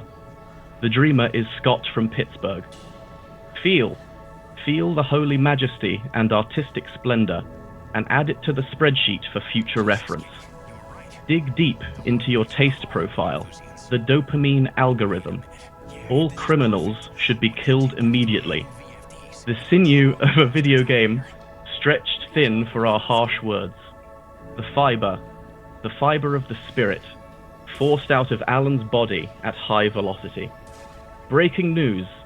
The rat bastards are dead, and we live forever. And that's it. Joe, that was unbelievable, unbelievably beautiful. I couldn't have said it better myself. There's nothing really I could follow up on that with. That's just truly encapsulates everything that I think that we've been trying to accomplish here tonight. I'm so happy you enjoyed it, and I see people in the chat liked it too. So thank you very much, Robbie, and keep on keeping on. And make sure, if anybody gets a chance to clip that for this, let's make sure that we make Joe's poem a featured clip as soon as possible. Please do that, and I'll appreciate that, and everyone can watch it and enjoy it, and everyone can watch and enjoy EGI2 and Robbie and Allan when he comes back. And he's not coming back because he's still in the bathroom and he's having a tough night. So thoughts and prayers, secular and otherwise, are with our dear brother Allan as he struggles with the consequences of choices that he made. Thoughts and prayers 24 for Allan. hours ago. Thank you, Joe. Absolutely. We've got another call coming in, but I just want to double check that you're okay, that you're safe, and the rat safe, bastards haven't gotten to you yet. And I'm immune to the rat bastards as long as I have EGI2. Keep going. All right, thanks, Joe. Have a good night. Thanks, Robbie. Oh, we just lost the person I was just switching to. So there they are. Caller, you're on the air with EGI2. Did you hear Joe's poem? What did you think? Back to you, Robbie. It is your good pal, friend of the show, friend of the chat, and now the dreamer, Scott from Pittsburgh. Scott from Pittsburgh, you're back on the show for the second time in the evening. We're on the final game of the EGI2's 6 to 7 out of 10 Gabe reviews. 3 hydrophobia. Not prophecy, and that's breaking news. I just was supposed to save that till later, but that was breaking news. Well, you know, I had to call back Robbie. I mean, How do you? Give me a second to let the words come. Take all the time you need. If you want to let's all take a quick deep breath. We've already had a long evening with. Let's take a 30-second think break. Absolutely. And just think. Let's do 30 seconds of just thinking. I'm gonna go run and drink some more water, and then when we come back, Scott, stay on the line. I'll be also taking big gulps of air. Water and air. Thank you. 30 seconds. And Scott, you're still live. So if there's anything that you want to say to lead people through the meditation, then go at it. Well, you know, normally I would say to everyone, when we think, we don't really like to be bothered by words when we're thinking. But as I learned from Robbie, sometimes not the thinkers, the ones the thinkers are thinking of has to lead in a way so that their thoughts can think of the thinker, and the thinker can have the thoughts for the thinking, is what I was trying to say. And so I'd like everybody to just take a deep breath. I want them to bask in the words of Joe Botnick, because honestly, that was, I mean, it was beautiful. There's barely words to say to describe the joy that I don't even know if it can be called a poem, because a poem probably doesn't do whatever that masterpiece was justice. And so I think we should all just rejoice. I would like to thank Joe for mentioning me. I don't know if there was some kind of connection there, but as soon as he mentioned, who was the dreamer, I thought in my head, well, I'm the dreamer, of course. And then he said Scott from Pittsburgh is the dreamer. And it was almost euphoric the way that just came together and made me feel. There was, I thought that nobody else, I did have something to talk about that I thought nobody else was talking about. But then it's almost like nobody else was talking about what Joe Botnick was talking about. And it's almost rude to talk about what I was going to talk about. But I digress, I will. And I just, because sometimes you have to get back on topic, Robbie. You know that.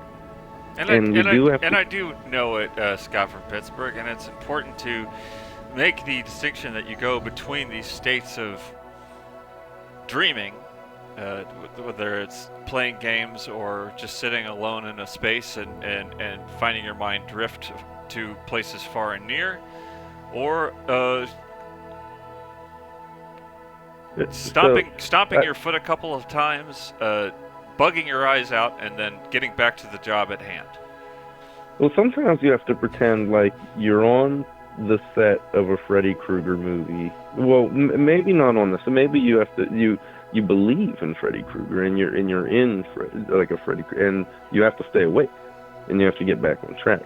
And so to get back on track, I would like to say that nobody else is talking about. I believe nobody else has mentioned this or talked about this. Maybe in the history of the game. I don't know much about hydrophobia, but I'd like to mention that I really enjoy the name of the game is hydrophobia, but there is a lot of water in the game, and I think that's pretty wild, because I could see that, I wonder how many hundreds of people who are afraid of water and have a phobia of the hydro, if you would, have bought this game and then kind of were thrown into like a scary situation that they weren't ready for. Well, what kind of a scary situation? I mean, because obviously the situation here is that the terrorists have taken over the environment, and they let all the water loose. But it looks like if you had a phobia of the hydro, if you would, then you wouldn't want to be immersed in that hydro as our main character is. And I think that a lot of people, they probably would go and buy the game thinking, I have a phobia of the hydro, and this seems like a safe bet for me because it's called hydrophobia. So I would think I could buy this, and then I'll be safe. There's no water. It's going to be an all-land game, maybe air. You could deal with air, but then they're immersed in water, and they're like, "What did I get myself into?" But in some ways, can't you agree with me here, Scott from Pittsburgh, that you might, if you do have the fear of water that this game's name implies, then perhaps that to see the fear and to experience the fear in such a way that you are actually not only touching the water, but swimming, holding your breath, diving beneath fire. I would imagine that there's points where people are firing weapons into the water as you swim beneath them. Isn't this a way to approach the fear and say, I'm bigger, you're big, but I'm bigger than you because I'm the one that's actively finding a way to make the fear go away? That, back to you, Robbie, that's a really good point. And as a person who does actually have a fear of the water, maybe this should be I don't play many games, but maybe I should look into this game and see if there's a way I could play it. And I would like to point out that I wasn't always afraid of the water. When I was just a young child, my grandparents moved to Florida. Shout out Cody from Florida. And I would swim around in the water there, and I would catch like creatures like horseshoe crabs and things like that, and have a good time.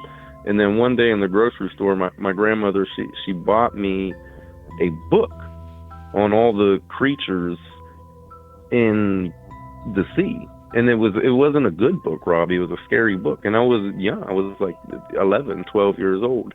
And it was all these stories Hello, of sharks everybody, and welcome to the biting showcase. children and things like that. And now I do have a fear somewhat of the water.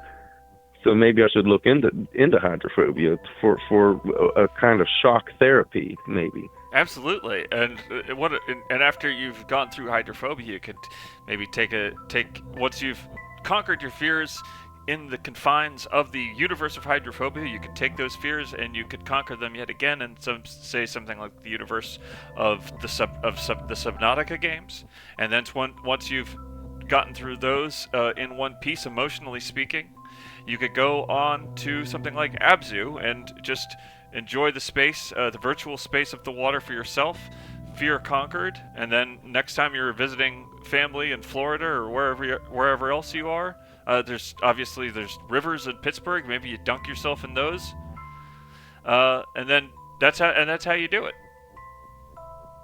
That could, where there are many rivers here. I wouldn't recommend if anyone ever does. Well, just Pittsburgh. talking about. I mean, don't do it if you don't feel safe, but just a dunk. There's gotta be a place where you could just go for a dunk. I'm sure there's multiple places to go for a dunk that would be safe. And I tried to face that fear recently, Robbie. We were out hiking, and I found a nice spot that was, along like a big creek almost. And I said, this is the spot where I'm getting over it. I'm diving in head first. And I said, it was a perfect place for a dunk, as a matter of fact. So I said, one quick dunk. And I did the dunk, and I felt so good about. Now I did swim very quickly back to shore, but I said one more dunk because that was good, and I did another one, and I tried to stay a little longer, and I noticed people in boats, staring and just looking, but nobody else in the water, and so we kind of packed up and left. And hiked out, and as we left, I turned around and saw a sign of the place that it was a boat docking area. But I noticed that real big at the bottom it said, "Do not swim in the water." And later to find out that it was pretty close to a nuclear power plant. So nobody else was talking about that. And I did survive, and everything seems to be okay. But it did make me a little bit more weary of the water. Unbelievable, Scott. I'm so glad that you've been able to make it through all of these trials in your life and find yourself here tonight on EGI2's Game Reviews 3. 6 to 7 out of 10 Game Reviews 3, but we do have another caller on the line, so I'm going to let you go. Can I take a guess of my game review number? Absolutely. I'm going with 6. Scott out of Scott from Pittsburgh has given his guess for the game review for Hydrophobia on the Xbox Live Arcade version of Hydrophobia. Which is a 6 out of 10 color. What do you think? And who is this, and where are you calling from? Hi, this is Sam. I would say maybe high 6, low 7. High 6, low 7. And what's making you say that to us right now? So when that trailer first started, it looked like there was just a lot of data points just strewn about the map. You could probably gather a lot of information from all those data points.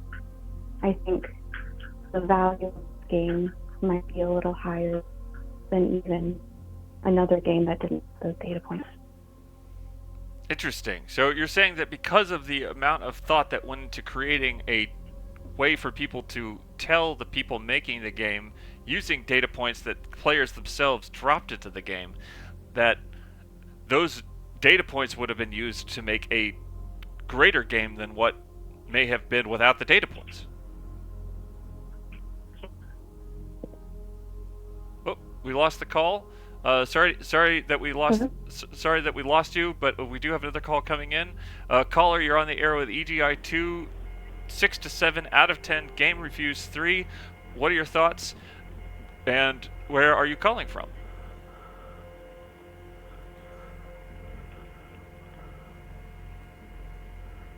Hello. Hello. Who is this? And where are you calling from? This is EGI 2 Watcher from Portland, Maine. Portland, Maine. I have a story about Portland, Maine. Are you ready to hear it? I would love to hear a story about Portland, Maine. So this you have to cast your memories way back to the late 1800s, and in that time period, a group of Scots-Irish, dirty effers crossed the Atlantic and landed in Portland, Maine, and became part of that community of people that would ship things and put things in boxes and take the boxes and put them on ships and all sort of, you picture like the circularity of that whole process. Well, it's a port. Right. Portland. So it was, and their port of entry to the United States was Portland, Maine, and those people were filthy drunks, wackos, and probably just also, I'm gonna just throw it out there, probably terrible racists, and those were the original Rackleffs. Oh yeah, that's right. I remember you talking about that somewhere. I don't know where I saw that. So if you go to downtown Portland, Maine, one of the sites of one of their and those rat bastards did a fine enough trade to buy themselves a warehouse right there near the port. It's called Rackleff Row, and there's still a building there that has Rackleff Row written on it in downtown Portland, Maine.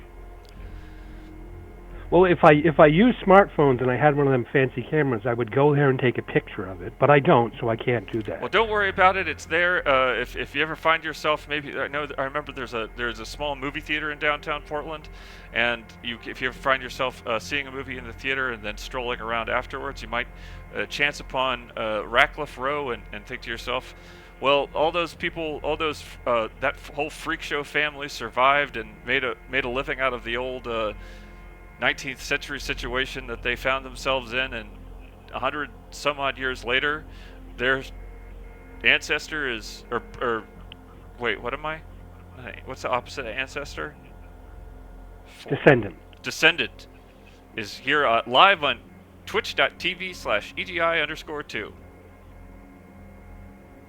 So it's near that movie theater, because I know where the movie theater is. It's within walking distance. It's somewhere between the movie theater and the waterfront. But can't spend all night talking about my ancestors as their descendant, but what are your thoughts on Hydrophobia 3? Oh, I didn't like any of these games. I'm pretty sure I don't actually like video games. Not even a little bit. The whole genre is, you've written it off. Yeah, I'm trying to get back into them, and I'm just so uninspired. I think I'm going to go back to like pre-21st century games. I like those. Well, it's sort of which ones would you play back in those pre-periods? I don't know, sports sims, I guess. Sports sims. Yeah, they're not really. Well, Madden. What about you? Never talk about sports games ever. You must not play them. I did play a lot of Joe Montana's football on the Sega Genesis. I played some of the NHL games. Yeah, the Chell is an all-time NBA great. Jam was probably the last sports game I gave. Well, no, that's actually not true. NFL Blitz, I played quite a bit. If I had spreadsheet numbers on Madden, it would just blow you away. Madden is. You're talking about like. Madden I mean, you talk about Madden is a community unto itself. I remember being in a electronics boutique in I want to say 2000, maybe it was 2000. No, not. I was in 2000. It was in 2003, not 1999. 2003. I was in an electronics boutique in Baltimore, Maryland, and I remember two guys screaming at each other over whether or not this woman should pick up the latest Madden or the latest 2K series, which was making a run for it. At that time period, and eventually the woman went with the Madden, and I think I'm going to guess that she made the right decision, because she said the person that she was buying it for was a gambler. Are you a gambler, Robbie? I'm not a gambler. I tried. Good. I wouldn't think so. I No. wouldn't think so. I'm glad to hear that. I'm much more of a. I just like to spend lots of money on games I don't play, and then spend lots of time putting you those couldn't games afford into to be a spreadsheet. gambler. Oh no. Yeah. I mean, I say nothing. I would say nothing more. Nothing more. The closest I get to gambling is Gwent. Sure. Are there any good gambling games? Besides Gwent? Oh, that's a gambling game? Well, yeah, it takes place in the Witcher universe. Oh. I don't know. But you could also get get Gwent as a as its own thing. Okay. So you don't have to play any of the Witcher games. You don't have to go through all the storylines and the violence and all of the unnecessary mature themes of those games. You can just play good old Gwent.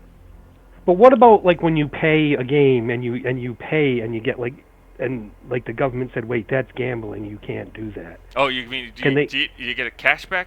You get a what's it called? The payout? I don't know. I was trying to think. Yeah, something like that. Or not payout, but like in the game, like I'm going to pay $5 for a bonus. I could get $100 bonus. I could get a $5 bonus. Didn't the government was saying like that's gambling? You can't do that. But gambling's legal now, so there's no problem. You don't know what I'm talking about. That's a great question. I simply don't know the answer to it. I mean, loot boxes. Loot boxes. Oh yeah, loot box. I don't think Gwent has loot boxes. I think a lot of games. I think loot boxes are. Again, that's almost like Madden. Like games, people that play games with loot boxes. That's a language that I don't quite speak.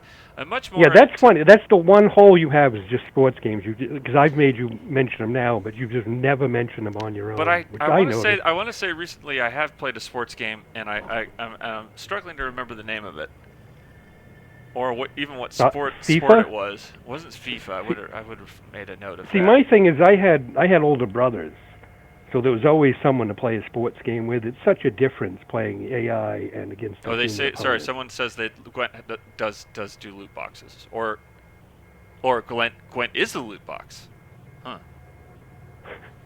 It is a loot box. It is a loot box. I guess it's just a general thing about the free-to-play model. All right, so yeah, I'm going to give the games 4.2, 4.8, 6.5. 6.5 for Hydrophobia. Yeah. Interesting. But this so out of all of the games that you've seen here tonight on EGI, twitch.tv/EGI_2, Hydrophobia is the one that you say that could maybe hold my attention for a couple of hours. Yeah, but I'm like racist against pirates, so the first two didn't have a chance. Well, Arcania is not pirates; they're just they look like pirates to me, and that's enough. All right. Well, it's sort of night pirates. Yeah. All right. Well, stay safe. Right. Stay warm, Portland, Maine. It's a cold town, but it's a lovely town, the seaside town.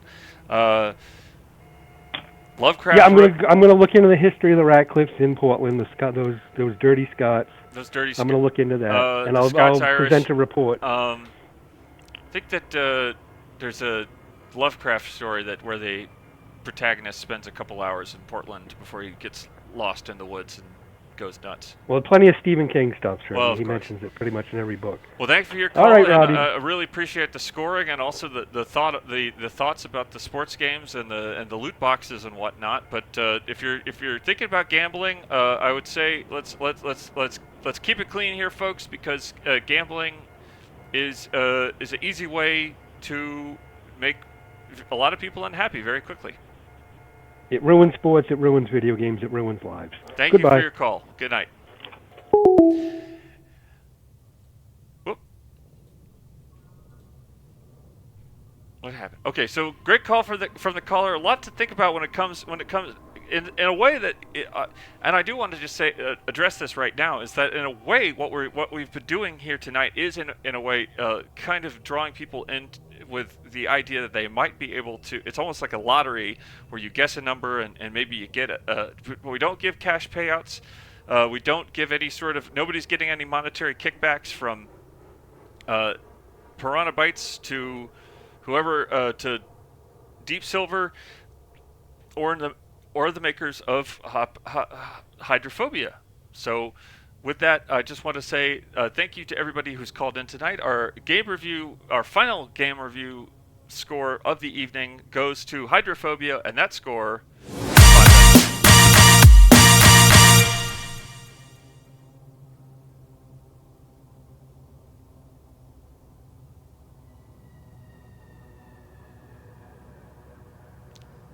So too bad for hydrophobia. Doesn't get to make it to the vault. Unfortunately, if it was hydrophobia prophecy, we might have been able to give it a slightly higher number, and maybe it could have made it to the vault. But unfortunately, the best thing that we can do about hydrophobia is think about the water effects, think about some of the action-packed sequences. But unfortunately, when you go back through all of the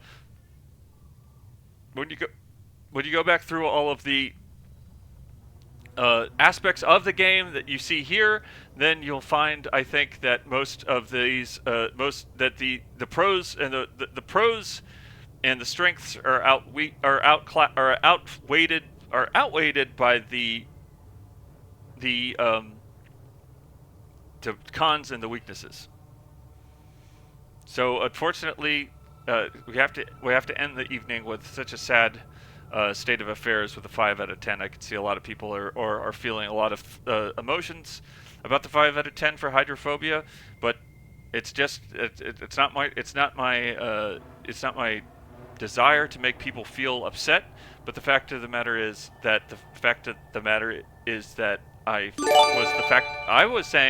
what I was saying was that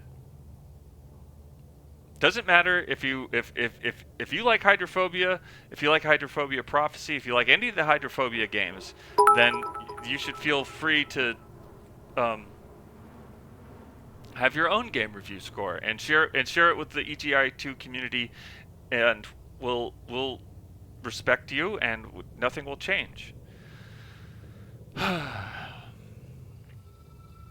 Nathan Vegetable says that it deserves. All right, so I'm seeing a lot of people feel like this is not fair. So what I'm going to do something that we've never done. The breaking news. We've never done this before on EGI 2 6 to 7 out of 10 game reviews 3. We are actually going to be going back to the score and giving it a new score, which is of course a 6. Let's say a 6.2 out of 10. And let's make that a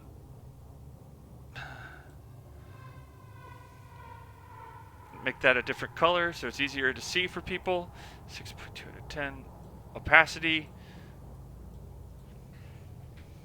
I think that's, you know what? And I'm happy with that. I think that was the right call. I think that what important thing to be when you're at the center of a community. I don't consider myself a leader or anything like that, but I do consider myself a sort of an arbiter of the community, and I think it's just as important that I listen to the people around me as just as important for me to listen as it is for me to give out scores arbitrarily for games that I haven't really put a lot of time in. So if it's up for this one was for you guys that we decided to share. We got the hype train. Oh boy, we got the hype train coming. So you know what that means. We do have to tell a story, and this is going to be a wonderful story, and this is of course inspired. Looking back and thinking about all the ancestors that we might have that have done all sorts of crazy things. This is like that, passed down from generation to generation. A story of the it's the Toenail Boy, and the Toenail Boy was raised on a farm in a rural place that was lost to time, but not lost to memory and not lost to storytelling. So it was the Toenail Boy. He was called that, of course, because one of his toenails was quite large and quite upsetting looking. So people around town would see him coming kind of like, he'd have to step rather carefully because the toenail was so large that he needed, already? The toenail was so large that that if he didn't watch where either the toenail would break, which would cause him a great deal of pain, because it was also, this is what people don't, when they talk about the Toenail Boy, they forget that the Toenail was filled with blood. So the Toenail Boy had to navigate life worrying that his toenail was going to break and spread pain and blood all over the place. And no one wanted to see that. No one wanted to do that, least of all the Toenail Boy. But the Toenail Boy still wanted to be accepted by the people around him, so he still wanted to be a part of the village where he was from, and that village was a village that was on a cliff, and the cliff was over a very deep canyon or ravine, and the cliff was, and inside of the ravine was lots of spiders. Of course, the large. We're talking about the situation with the rats, and or rat-like beings that are in all of these dungeon crawlers and Western RPGs. These, if you know what we were addressing there, then you'll also know that spiders are also a big part of this whole mess. So there were spiders down there in the ravine in the canyon, and the spiders said to the Toenail Boy, or the spiders didn't say anything to the Toenail Boy. They were just there as a threatening presence to the village, and the village again was on a precipice on a cliffside overlooking the spider pit. So let's just call it they called it the spider pit for a reason, because it was filled with spiders, and it was more of a pit than it was a canyon or a ravine, and people do seem to forget that about the spider pit. So one day the Toenail Boy was leaving his house, and he wandered into town, and who should he run into but the village cheesemonger. And the cheesemonger, this isn't like I'm going to say that this is not going to have a toenail cheese joke, but the cheesemonger said to the Toenail Boy, listen, my daughter dropped, we need some, and this was, let's talk about how long this toenail was, because the toenail was quite long, folks. It was maybe 8 or 9 feet long, and so you can imagine that the Toenail Boy did need a lot of breadth and distance between him and other objects, singular things in the space, in any space that he inhabited. And his house had a special hole that was cut into the roof there, so that when he lied down at bed, when at bedtime it was time to lie down. Well, first of all, there was. Okay, so if you could picture kind of a house, and there was kind of like a big hole cut in the house that went around the frame of the house with a gap. So it was actually not a hole but a gap. And the Toenail Boy, when he would walk in, the toenail would be able to walk from one end of the house to the other because of the big gap in the frame of the house. And when he needed to lie down, the toenail would stick up through the roof through that same gap. And when he needed to go back outdoors, he would have to kind of turn around in an uncomfortable way to get out the front door. And people always ask, well, why didn't and I want to just remind people that the Toenail Boy was in a lot of pain if he cut that toenail off. So he was not willing to do that, because at that time, back then, there wasn't pain medications for people. There were pain medications that you could get if you went to some kind of a medicine woman or someone who lived in the woods and gave out free pain medication, but for the cost of having a demon come into your life.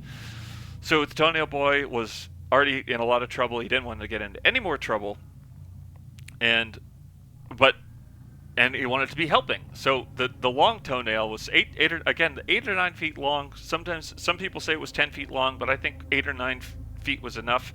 And there's a small house. People lived in small houses back then. So the Toenail Boy speaks to the cheesemonger of the village. He says, "My daughter is beside herself because she dropped her prayer book.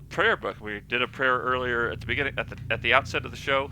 She dropped her prayer book into the ravine, and now it's covered with spiders. And if there was some way that we could ever, and this was before ropes, so there's no other way for anyone to go down into the ravine to retrieve the prayer book. And it was a very important prayer book because it was the kind of thing that was going to give people a real out from having issues with demons and devils and speaking beasts and speaking. Okay, so this was. It was a big problem for everybody that there were no ropes, and there was nothing longer than the wood blocks that they used to make their houses. Actually, there weren't wood blocks. It was mostly straw and mud. So if there was a wood block, it was a big celebration, because usually that meant that someone had gone somewhere far away and survived and brought back the block. That said, there were some wood blocks, but not a lot, and certainly not a lot to dip down into the spider pit to get the prayer book back. Nor were there other things that you could use to attach to the wood block to get the spider pit going, to get the book out of the spider pit. So the Toenail Boy says to cheese monger says to the toenail boy, "I wish we had something that was long and pointy and hard enough to kind of stab through the big nest of spiders and maybe stab the top of the book, just the cover or the back part. That would make it easier for people for the book to be lifted up." So toenail boy says, "Well, I've got this long as toenail. It's just long as can be." And I've just got no use for it, but this sounds like it could be a job for me. But I have to ask you, cheesemonger, toenail boy said to the cheese feller. Let's just call it the cheese man. So the toenail boy says, "I worry that if I do what you ask, if I start wiggling if I lie down on the ground on the edge of the spider pit and dangle if I dangle my big old toenail down there and start stabbing around for the prayer book, then I'm gonna get the toenail's gonna get bit up by spiders, and then blood and pain. Blood's gonna go everywhere. Could go up, could go to the side, definitely going to go down, but also these other directions. And then the pain is going to be excruciating because I've been bit by spiders before. Everyone in the town gets bit by spiders because all it takes is an errant spider to make its way up to the town, start biting people. Everybody was just at nighttime. People would lock their doors and their windows. Of course, all the doors and the windows were made out of mud and straw. So they would have to use the few wood. The few wood blocks in town were a hot commodity because they would use the wood blocks to buttress the doors shut at nighttime, so the spiders couldn't get in and bite you. But the spiders were also controlled by demons, and the demons were floating through the air, and everybody was very unhappy about the demon people that were controlling the spiders, and that's why the prayer book was so important for this little girl for her life to be different. She wanted to be different. She wanted to go out to the big world and find big cities and new adventures and become a fuller person, but she couldn't do it because, of course, the prayer book had fallen away, and there weren't no way to create a new prayer book at the time, because all the prayer books were all the other prayer books had ended up in the ravine, and the ravine was so deep, and it was a spider pit, and there were spiders everywhere, and but the toenail boy, so the toenail boy says, "Just give me a night to think about it, and I'll come back, and then I'll give you an answer as to whether or not I'll be willing to dangle my big old toenail down there in the spider pit, at the risk of getting blood and feeling a lot of pain." So the toenail boy steps back goes back to his house and Robbie, lies what in are you talking about? Alan, we do have a hype train going, so welcome back to EGI 2. 6 to 7 out of 10 game reviews 1. Game reviews 3. Alan, we do have a hype train going. It's on level 4 already somehow. Oh my god! So we're talking about the toenail boy, and you know about the story of the toenail boy. No, I don't. Can you catch me up without running the hype train? Well, the toenail boy has a long toenail, 8 or 9 feet long. Wow. And he's been asked to dangle it into the spider pit where the little girl's prayer book has been covered with spiders. But he's worried about two things, Alan. The toenail, Whoa. if he cuts it, or if it gets broken, or if the spiders bite on it, blood's going to go everywhere, and it's going to cause him a great deal of pain. Okay. So he doesn't want that, but he's still he's thinking about it because the cheesemonger, that's the man whose daughter it is, who's the daughter of the cheesemonger is the one who lost the prayer book. So what we want for her, we want the best for her, but Robbie, we also don't want to worry. But we also don't want the blood. And also, this is an important thing, Alan. The toenail is the longest thing in town because all the houses are made out of mud and straw, and there's only a few wood blocks. And a wood block gets brought into town. It's a special occasion, so that's where there's not a lot of them.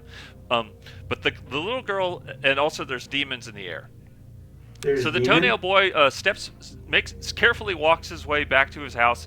His house has a big hole in it, a big kind of a gutter that goes around the whole frame of the house, so he can move around the house, comfortably with this very, very long toenail. If he tries to do anything to shorten that toenail, Alan, it's just going to be so much pain, so much blood, and he doesn't want to worry about it. He cleans it, he takes care of it. It's not a dirty toenail. It's a very fine looking thing, except for the monstrous length of it. Okay, I understand. It's very long. So it's a very long toenail. It's in a lot, but so he lies down. Toenail boy lies down that night. He goes to sleep and he dreams that he is been gifted a pair a magical hatchet from a beautiful and quite nice looking cat woman. Like Catwoman, like from Batman? No, a Catwoman like a person with the face and hands and arms, hands and legs and arms of a cat, but otherwise rather human looking thing. So the Catwoman is, and it's not the Catwoman, it's just a Catwoman. She says, "I've been trapped down in this spider pit since time immemorial, and I'm so old and so tired of being covered with spiders all the time that I've been able to completely disassociate from my body and project my mind up to your little town here up on the cliff overlooking the spider pit.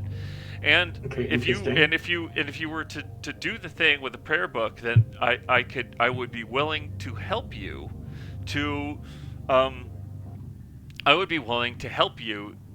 find a way to first the toe has to grow even longer and get soft, because the toenail is hard. So she's saying what the problem that you're going to have is, first you're going to get the prayer book, you're going to give it back to this little girl, and that's going to be a great thing for everybody, because this prayer book is going to protect her throughout her life. She's going to be able to leave the town and move out and do lots of special things in the world, and maybe come back with some more of those wood blocks. Of course, which would be nice, because the more wood blocks, the better, because no one has wood. No, there's not enough wood blocks, and what a great way to buttress the doors and windows of your mud and straw house than with wood blocks. Right. So there's 1 minute and 50 seconds left to get the rest of this. So Soldier Boy, Toenail Boy, wakes up the next morning and says, "You know what? What's life for then, if not to experience incredible amounts of pain and release incredible rivers of blood?" This is back in that period of time when people were willing to say things like that, and people don't say things like that anymore. The rivers of blood and whatnot. So he walks back into town, and he trips and falls because he's thinking about so many other things, and the toenail breaks, Alan. The toenail breaks before he can get back to town. Oh my God! And he's 1 minute left to get the bleeding, and he's screaming because, oh, goodness! Right, it hurt. The blood is he's just in a pool of blood, and the blood God. starts to thicken. Jeez. You know how when blood coagulates, or gets hard in the air. Yeah, so it starts to do that, but really quickly, and there's a lot of blood, and he's just screaming in pain. He's just my frickin' toe. My frickin' toe, you did it. You caught. I was always so focused on myself and getting from one place to another without breaking my toe, and here it was on the day that I was going to do something really nice, I broke my toe. And he disappeared in his own blood. 20 seconds. He got sucked back down into the. You better finish the story, Robbie, because you have 10 seconds. I know, and I'm saying and I'm wrapping the story up right now. So what I'm saying, the moral of the story. Hype train success. Oh, we got a level 3 hype train emote success. We got a level 5 hype train, and the moral of the story. Well, it's not really a good story, unfortunately, and I don't like the moral of it. But this was the moral anyway, which is that if you find yourself with incredibly weirdly large extremities,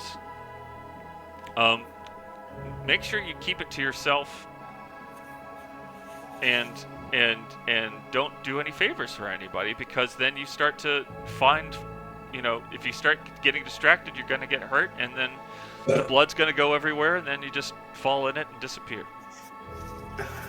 I understand. Thank you. But that's the moral of the story. But I don't actually agree with the moral of the story. And this, if I could, I'm gonna sort of. We talked a little bit earlier in the show. Alan, if you walked into the show a little late, and I will say that what happened was we gave Hydrophobia a 5 out of 10 game review score. I don't understand. A 5 out of 10. 5 out of 10. So a lot of people were really upset, and I saw it in the chat. In the chat, the people were emotionally fraught from the 5 out of 10. It's supposed to be 6 or 7. So I gave it a 6. Oh, I changed okay. I changed the score in real time because I looked at what people were feeling, and I thought to myself, I don't want to make people feel this way. And I don't know enough. I haven't played enough of Hydrophobia to make them feel this way. If I had been someone who had played Hydrophobia 6 or 7 times through, it's a 4 to 5 hour long game.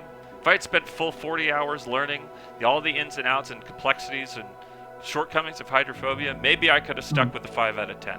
But there were people in the chat that knew somebody or had played it for themselves. And I said, that is not acceptable to me to leave people like that. And in the same way, the Toenail Boy tried to do something nice for his town, and ended up paying the ultimate price with his life drowning in his own pool of blood to the point where he was completely overwhelmed and disappeared in it. I want to say an alternate storyline would have had the Toenail Boy waking up the next morning with every single he would not have been just the Toenail Boy. He would have been the Toenails Boy. He would have been the Fingernails Boy. He would have had the longest toenails and fingernails you ever saw, and they were soft, and they rolled up like a fruit roll-up. And Right. and when he was ready for it, he could flick them out, and they would get long and hard and pointy. Long and hard. So he could go down into that spider pit, stab all the spiders, toss the prayer book up, stab some more spiders, get down into the spider pit, just bodies of spiders everywhere, and find the cat woman from his dream. It's an incredible story, Robbie. And she said, and she would have said, "Thank you for freeing me from the spiders. What any wish is yours. You can do whatever you want." This is the an alternate Toenail Boy, ending, and you're this telling is the me? alternate ending. And the Toenail Boy, the Toenails and Finger Boy now, Toenails and Fingernails Boy, would say, the reward is simply helping people and getting and sticking by your community. May I talk? Yes. Final thoughts. Final thought is just to go back to what you told me about the game review where you wanted to give it a 5, and you were able to. Well, I didn't want to give it a root. It just happened. That was where we landed. You landed on 5, but I just think that speaks very highly of your character. That you were such an empathetic person that you were able to listen to your constituents in the community, take in new information, and adjust appropriately. I think that speaks that you're not, someone who's rigidly stuck in one way of doing things. That you're able to hear things and take in milk and spit out new milk that is reflective of other opinions and diverse opinions. Well, so I like to think I'm proud of you, and I'm dressed up. I don't know if I just want to be clear to the viewers. I'm dressed up as Robbie right now. This is kind of.